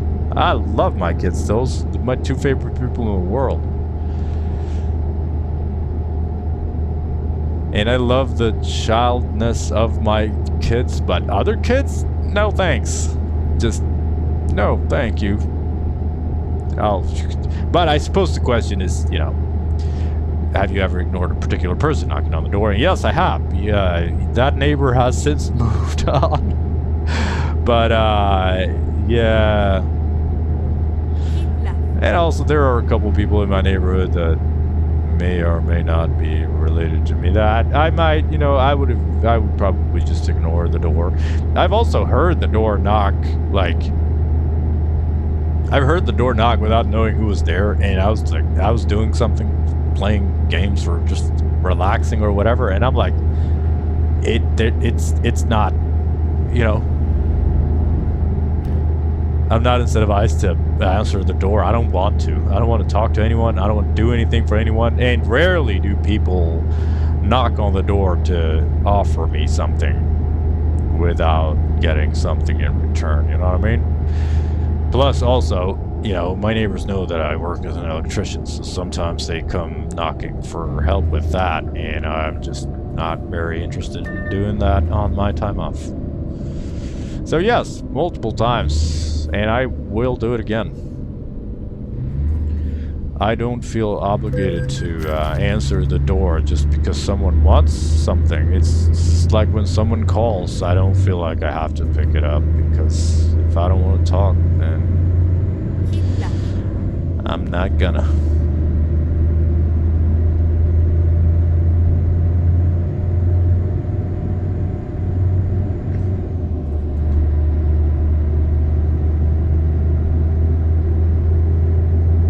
Alright, next question. Same subreddit. Could you go without electricity for a single day? Yes, I would love to. Maybe not at home. It'd be a little boring. But I suppose that's what the question is. Yes, I could go for a day, an entire day without electricity. And maybe we should, you know? I could go for a 1 day blackout, for sure. Snowed in with no power, and just, I mean, if it would be like a, oh shit, we're not, am I exiting here? Yes, I am. Oh shit, that was not the best. Keep left. Which city's this, do you think, speaking of? Lille?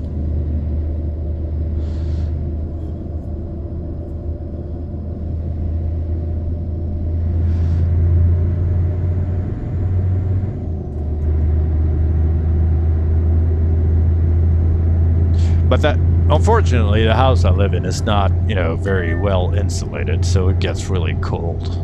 So there would probably be some freezing involved before we could figure out a way to make it warmer.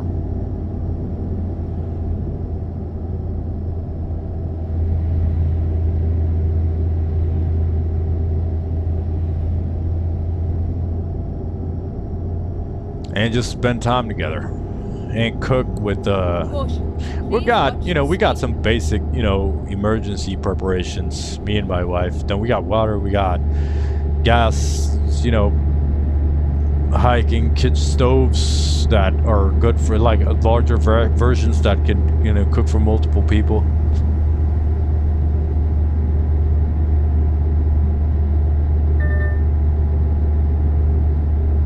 Oh, we're going into Belgium. I knew that. Black, yellow, and red on the side. The German flag on its side, I suppose. Maybe. I'm not a vexillologist.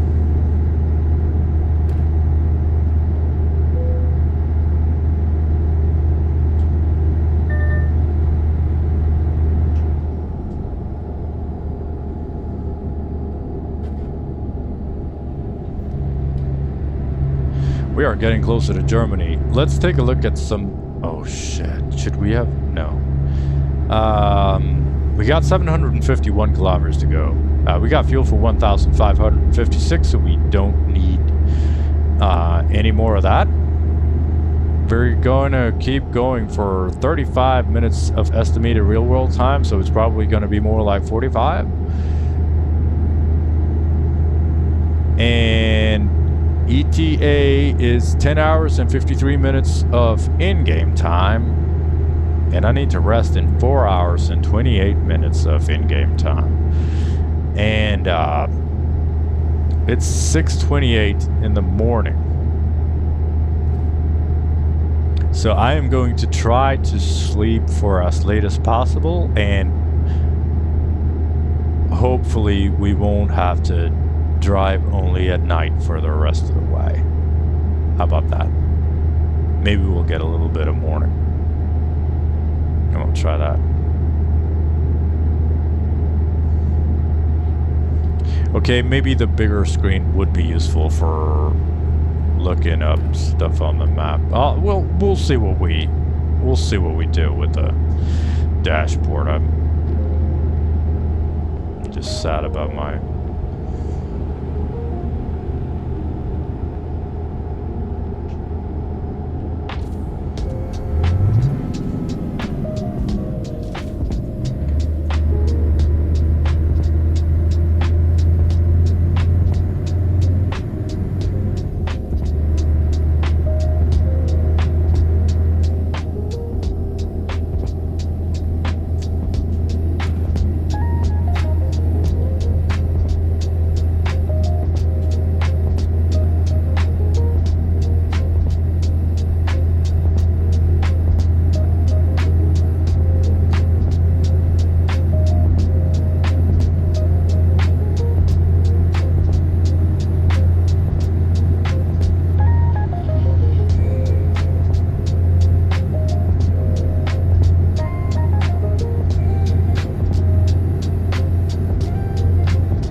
Next question. Have you ever been to the cinema on your own to watch a movie? No, I haven't. I am all for going alone on things.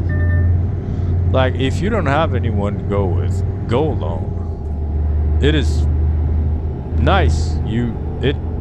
Some things I'd rather do alone. And going on a movie, I don't really like going to the cinema because even if you go there alone, you won't fucking be alone, would you? There's all these people there. And I don't care that much about movies. I'm not that, I'm not interested in watching movies or TV shows or anything like that. So, I think my answer is a little uninterested. No, but I could, but I don't want to. But, however, let's reframe the question and, like, would I go and, oh fuck, I missed the exit. I'll find a new route.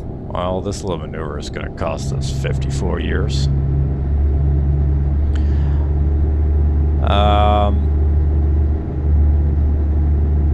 No, it didn't change much. Would I go to a restaurant by myself? And that's a lot more interesting because Keep left. that would feel a lot. I mean, going to the cinema alone wouldn't feel weird to me at all. It would be just like no one's like, who cares? No one's gonna know. And if they did, it wouldn't fucking bother me in the slightest. Now, going to a restaurant on your own, that's a little weirder. And I want to do that because that would challenge me. Like, that would challenge my, that would be emotionally challenging because it'd feel weird. It'd feel,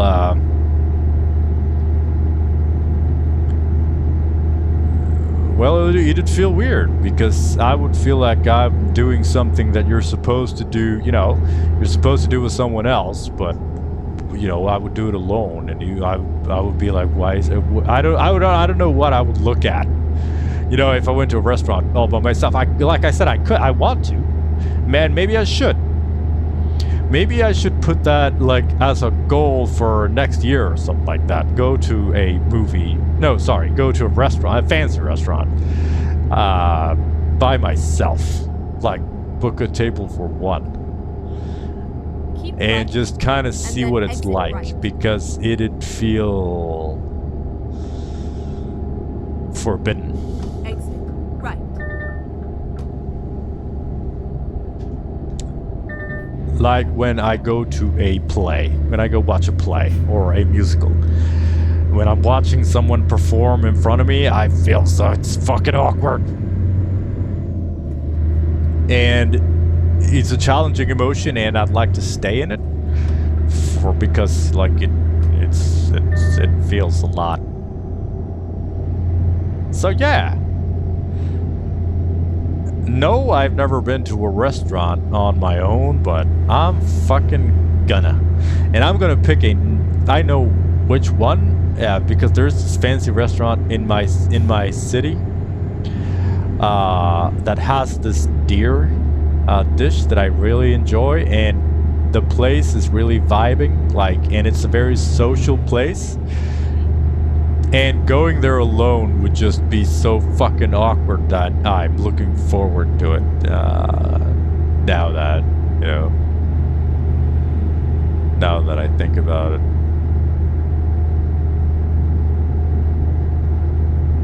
Keep left.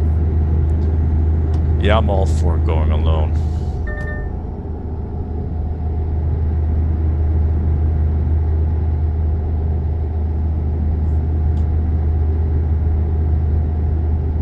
All right, next question. This is going to be a caveat. I don't have any. I don't do this, but I thought that the question was quite interesting, so I kind of want to talk about it a bit. We are still from the subreddit A Persona on Reddit, and if you don't know, like if you haven't figured it out already, these are not questions that are asked directly to me, but I look at these questions and I think they're kind of interesting, so I use them to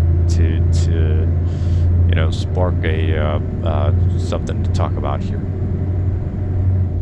Plus, you'll get to know me.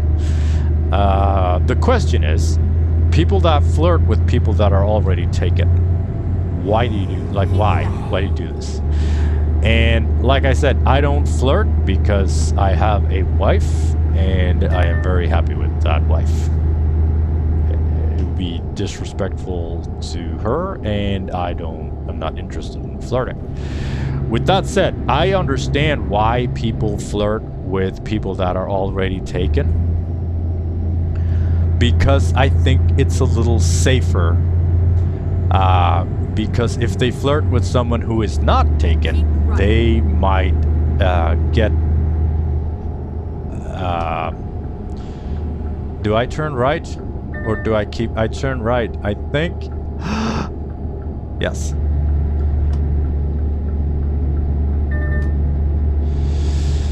I think that they flirt because it's a little...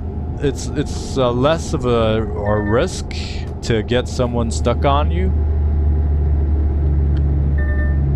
Either that or... shit, we need to find a place to stay. How much time do you have? We have 1 hour and 44 minutes. I think we're going to be fine, but I just need to not forget to pick the next place when it comes along. So yeah, I think that part of the reason is, or one of the reasons is that it's a little safer to flirt, because I think people flirt just for the sake of flirting. They don't necessarily want, you know, they don't want anything, you know, they don't want it to lead to anything at all. It's just enjoying the flirt. And if you flirt with someone who's taken, you get to you have a much higher chance of them not responding with interest, and if they do, you have all the possibility in the world to back out and say that, but you're taken. Why, you know, deny what you were doing? It's not right to do this, of course, but I think that's one of the reasons why people do it. And the other reason is probably because some people are fucked up and they want challenge for whatever reason, and they don't care that it could, you know, a lot of people put the responsibility on the taken person and not the person flirting with the taken person, even though that they knew that the person was taken. And there's some truth to that, but like, why even risk someone making that mistake? That's disrespectful, I feel. Yeah, I think we can all agree on that. Flirting with or hitting on someone that is taken, that is disrespectful. And people do that with me, even though that they know that I'm taken. And I figured this is kind of the only explanations to that I can think of. Alright, we're going to rest here. Let's take a look at the map first. We are here in just outside, just west of Duisburg. We're almost in Berlin, so it's not very far at all left. We went from all the way down here. Can you imagine? We went really far. Time flies, huh, when you're having fun. Let's sleep it out.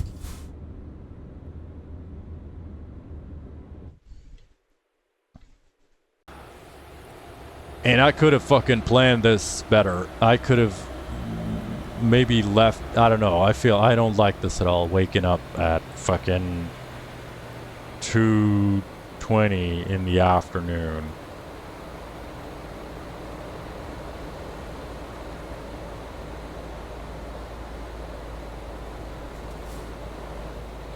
Man, and I am happy with my Ford. But if I could have any car, I would have this one here, the Volvo XC90. That is my dream car. But it is very expensive. It's the way in the configuration that I wanted, it would be way over 1,000,000 Swedish crowns, which would be like, I guess over 100,000 euros. So for some reason, Volvo turned into these super luxurious cars. This is where we'd go, here in the bushes. All right, let's get back to the truck and get the rest of our. We only slept for 4 hours, so fucking.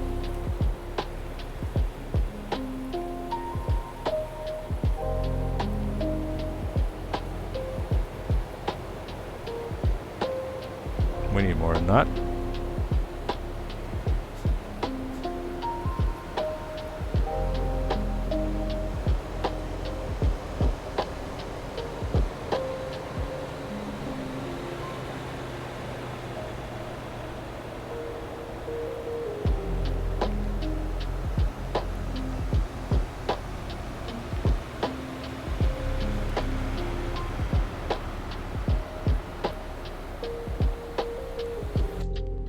All right, 533 kilometers left to go. We got fuel for way more than that, 1,255. So we now don't need more fuel. ETA is 8 hours and 5 minutes of in-game time, which would equal to about 25 minutes of real-world time.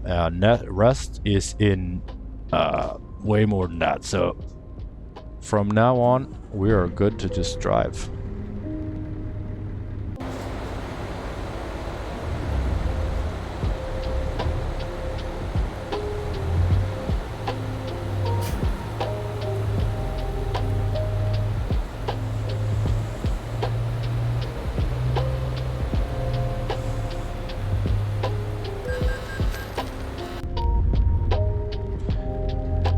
And we may or may not get a something in the. We may or may not get a little something in the stats for shooting that little piece of B-roll footage.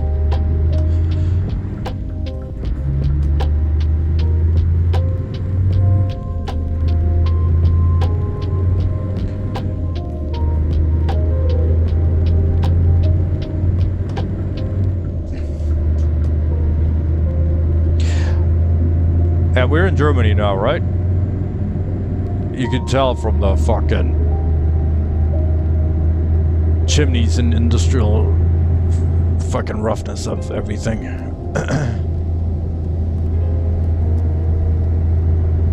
Germany or very close to it.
we have another question.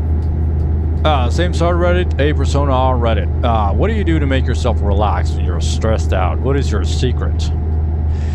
And I believe working against stress is, you know, that is when you've already become stressed. You've kind of that's not the time to work on that. You need to work on not getting stressed in the first place. Realize the stress is an internal process. Like it's a natural reaction to the perception of threats that has been hijacked by our modern way of living. This sounds very goofy, but for me this has worked. Like, realize that any amount of stress over a situation is not going to help the situation, and just remain calm because you're wasting your energy stressing over things. Slow down, let things fail, let things take more time than required. There is almost nothing that requires you or gets better from you stressing. Do I still get stressed? Yes, I do. And when I do, I kind of try to observe myself from outside and be like, dude, you are stressed out. You need to get your head back into the, like,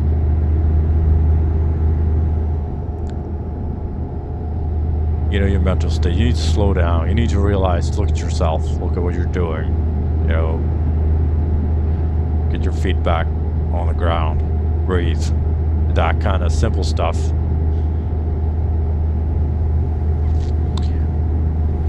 And I got this problem. I'm very sensitive to stress, and I get very uncomfortable when I am around stressed people.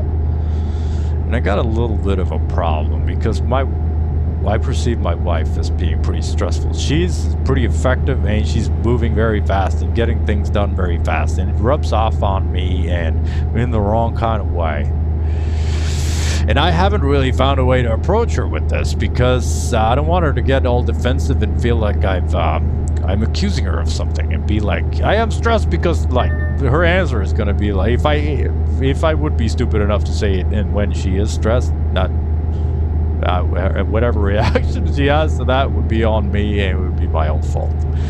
Because obviously a stressed person, a person who is inside of stress, cannot see outside of it. And like, the end of stress is not completing all the tasks that are making you stressed,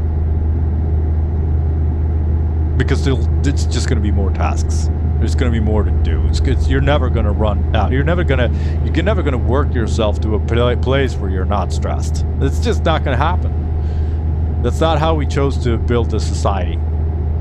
But you can't choose to not play by those rules. You don't have to play by those rules, man. I don't mean to be all hippie about it, but it's fucking, like, for me, it's worked like a charm. Like, just, I don't want to sound insensitive either and be like, when I'm sad, I just be happy instead. I know it's not that simple, but if you focus on this, I believe you can do it. And realize that the stress is not helping. And just slow yourself down. You physically slow yourself down, and that's where I get this problem, because she's moving so fast and walking really, like, hard, and her steps are like, yeah, slammy. It's I don't like it, and I need to find some way to talk to her with this and be like, honey, I need you to, for me, you know, yeah, maybe that's how I should do it. And it's not about her, it's about me. I don't know. I just don't see how you can act stressed and not be stressed, you know?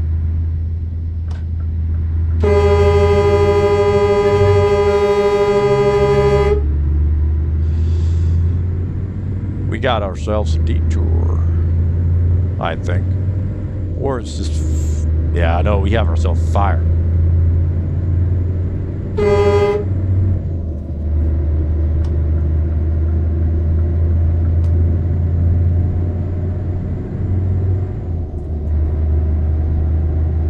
And it's so hard to reach a stressed person because they're in this stress box.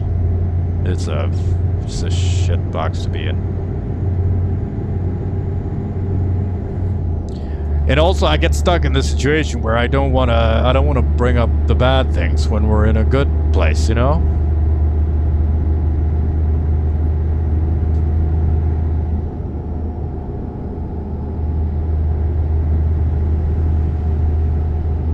I think maybe I'm making this way more difficult than it has to be.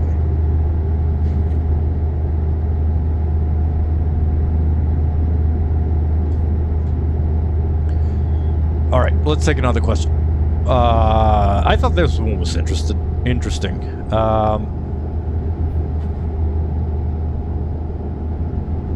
What are your coping mechanisms when someone tries to insult or bully you?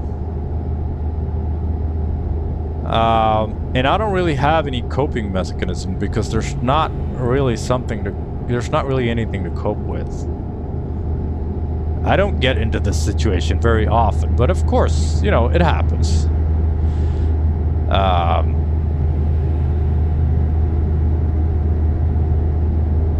I had this thing at work where I was at a red light, and as soon as I did not act correctly here.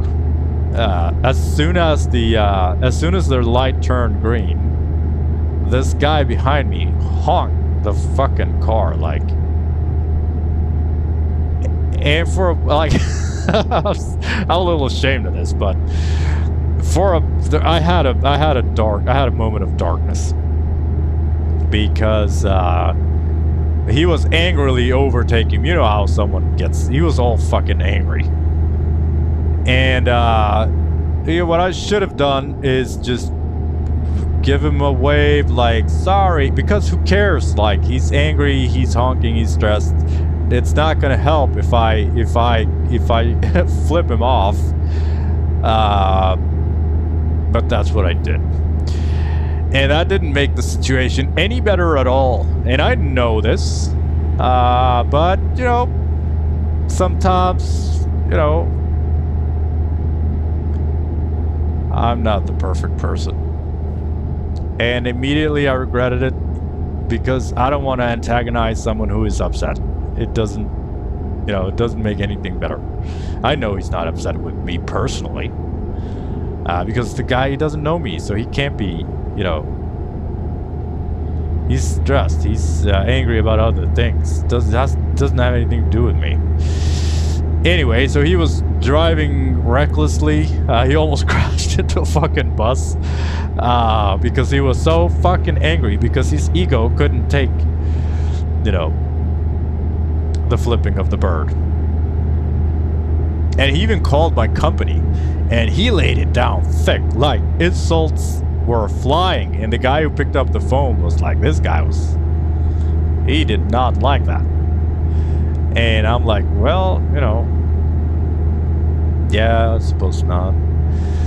And he said, and the guy at my workplace who picked up this call, no one cares about this stuff. So it's not like it's gonna put me in a bad place or anything. But he was like, yeah, he said this and this and that, and yeah, I was really upset. So I just told him thanks for calling and hung up the phone, and I guess that was the end of that. But this guy, he took the flipping of the bird so personally that he boiled over completely. And like, why do you think that is? Like, is it an honor thing? Is it an ego thing? I don't know. I don't have any of that.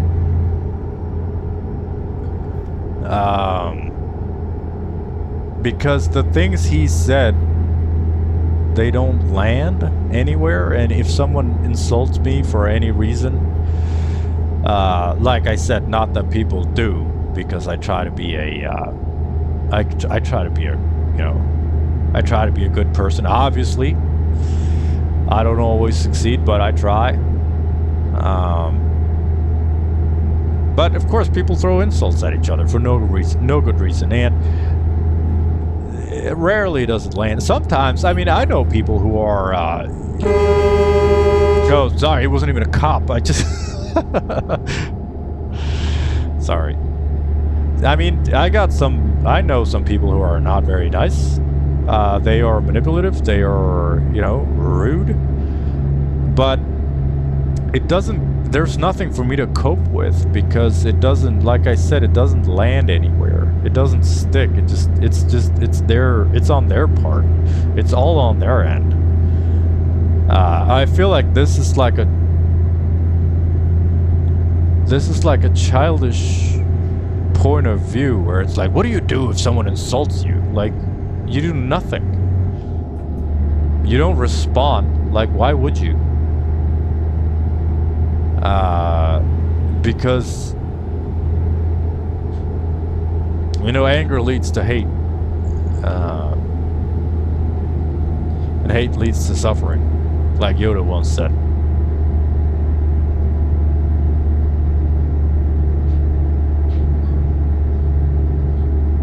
So you need to work on if you have these kind of problems where you're easily offended and easily gets set off. You need to realize that it's not about you. You're not there. It's about them.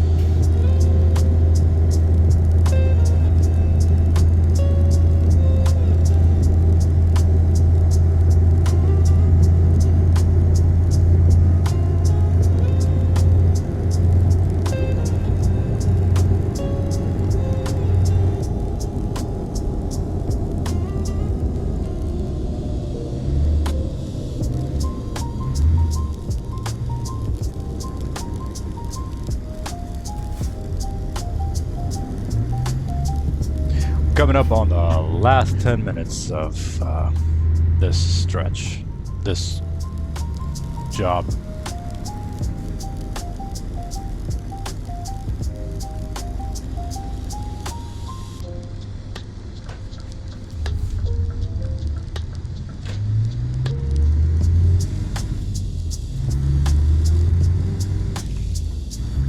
And despite us being on a lot of highways, our fuel efficiency is not too impressive, to be honest. We're at 35.9 liters per 100. And I would have wanted us to be at least at 32, preferably below 30, but we never seem to be able to hit that. So I don't know if something happened with the engines in the updates or whatever. I'll see if I can see anything obvious. I know they made some changes to a lot of the Scania. So, like I talked about earlier, there's this new DLC that's northern part of Sweden that's just been released, and with it they did this refurbished of the Scania dashboard with the new one. I'm going to show it to you so you know what it looks like if you don't know already. And they added some engine parts and just a bunch of different stuff. So a lot has changed.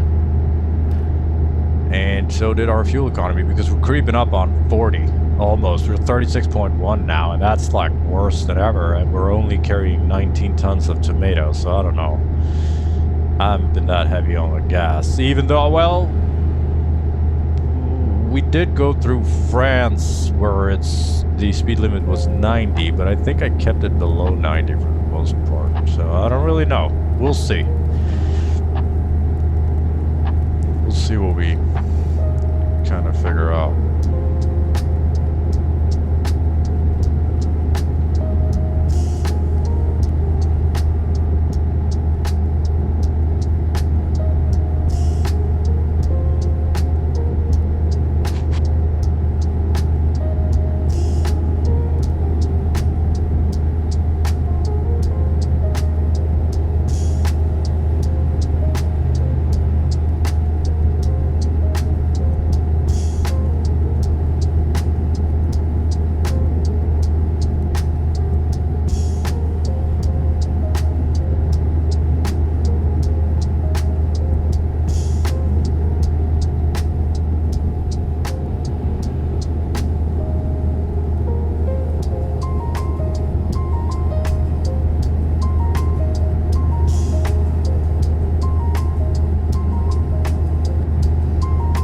Do you think it's fair to ask someone to change?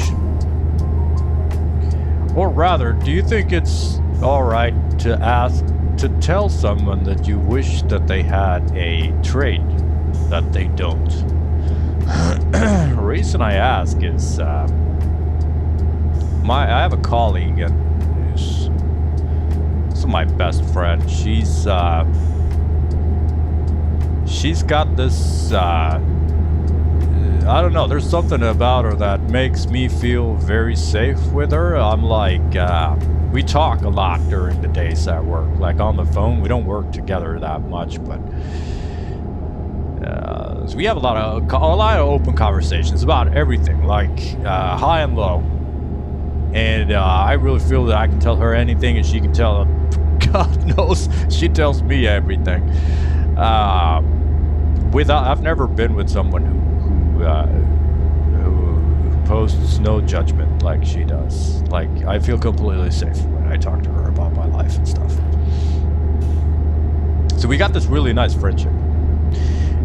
And the other day she told me, like, I'm a pretty dry person. Like, I don't go out for drinks very often. And when I do, I don't drink a lot. Like, I rarely, lose it and go crazy. And she accidentally said, like, oh, if there's something she said something along the lines of, if there's something I could change about you, if there's something I wish would change about you, is that you would, let go a little bit more, or something along those lines.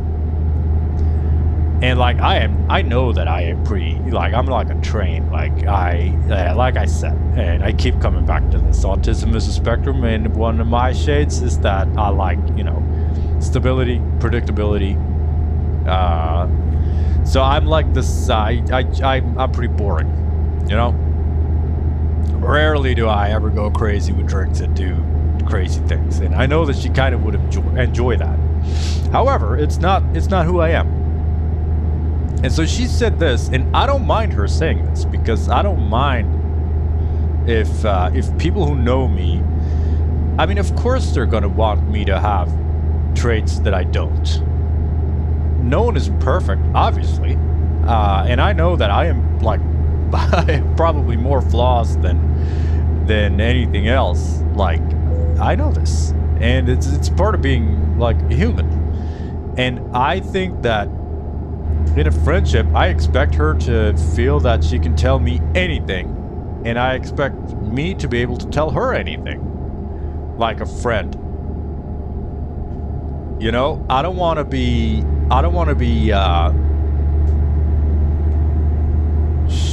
in Sweden we have this expression, stroke with the hairs. Like, I don't mind, a little bit of difficulty. And I think it's up to friends to tell you the hard things. Not that this is a particularly hard thing, but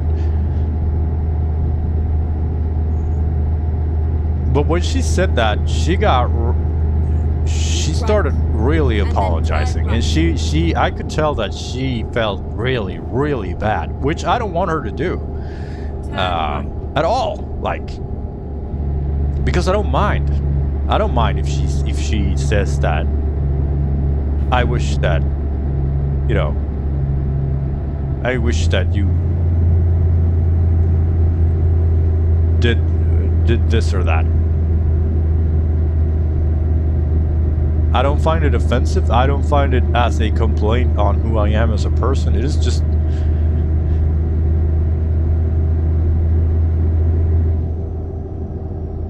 I don't know. I don't find it. I wasn't offended at all, but she felt really bad about it, as if it was mean to say something like that. Because in her world, you don't say something like that. And in my world, I'm constantly trying to improve. I'm constantly trying to be a better person for me and for the people around me. And like, if they want me to be in a different way, I want them to tell me.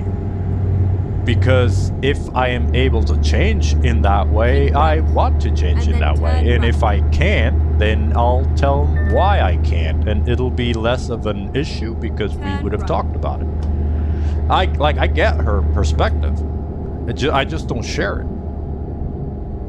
And I kept telling her that there's no reason to apologize because I wasn't offended. Please But mind she the really speed. felt like she really felt like she did.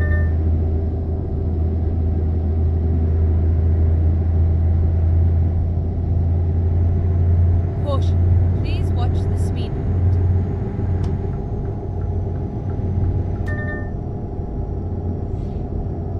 All right, we are 15 kilometers from the location. We're talking 2 minutes of in-game time. So this is it. We're coming into street lights, and that usually means destination because Go we're off the straight highway. on. In Berlin, baby. One of my favorite cities in the world. I've been here, I want to say 4 times, so it's probably 3, but it feels like 8. And I'm dying to go back. Oh, and me and my wife, we've been talking about like what it's going to be like when the kids no longer live with us. We're pretty far away. I mean, my son is 7 years old, so it's going to be, more than 10 years before any of them move out. However, me and my wife are going to be able to go traveling in shorter period of time than 10 years. Like when my son is I don't know, 15, my daughter's gonna be Get 18. ready to turn right. They will easily be able to handle a couple of days on their own,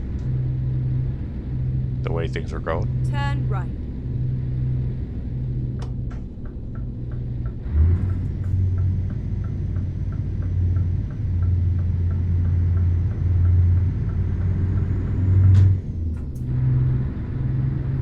And we will be able to go for a weekend to Berlin. That is just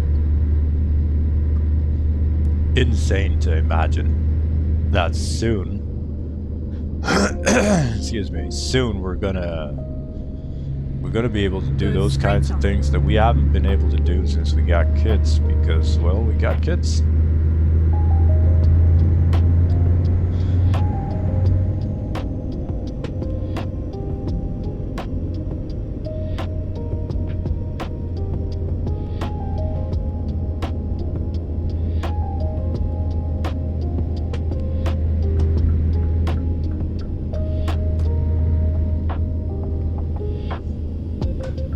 Go straight on.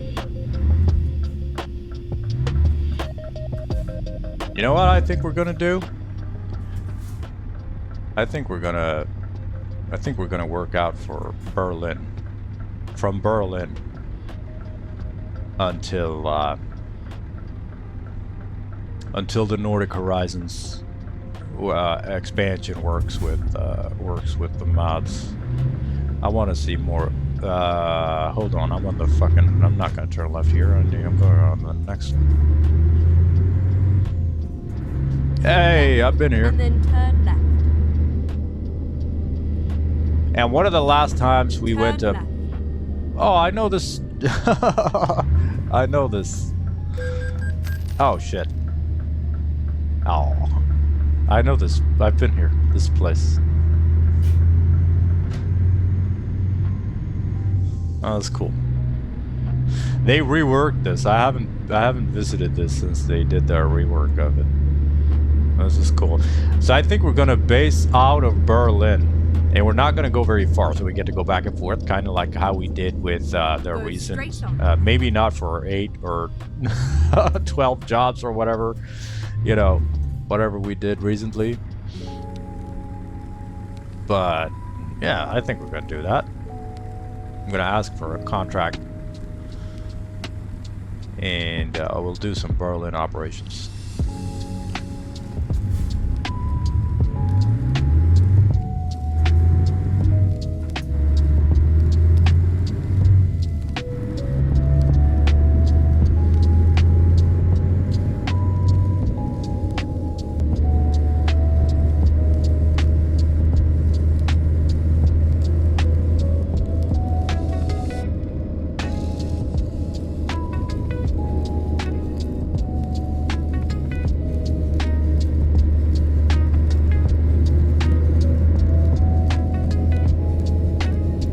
Maybe we'll pick one city to the north, one city to the east, one city to the south, and one city to the west.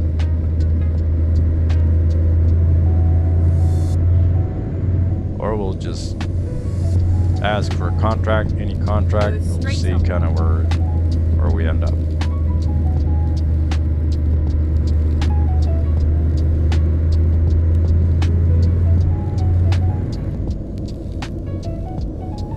Keep left and then turn left.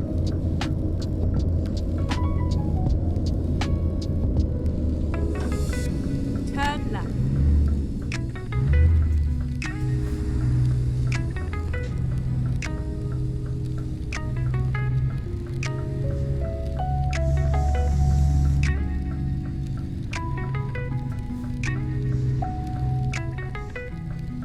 Get ready to turn left. Turn left.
Well, there we go.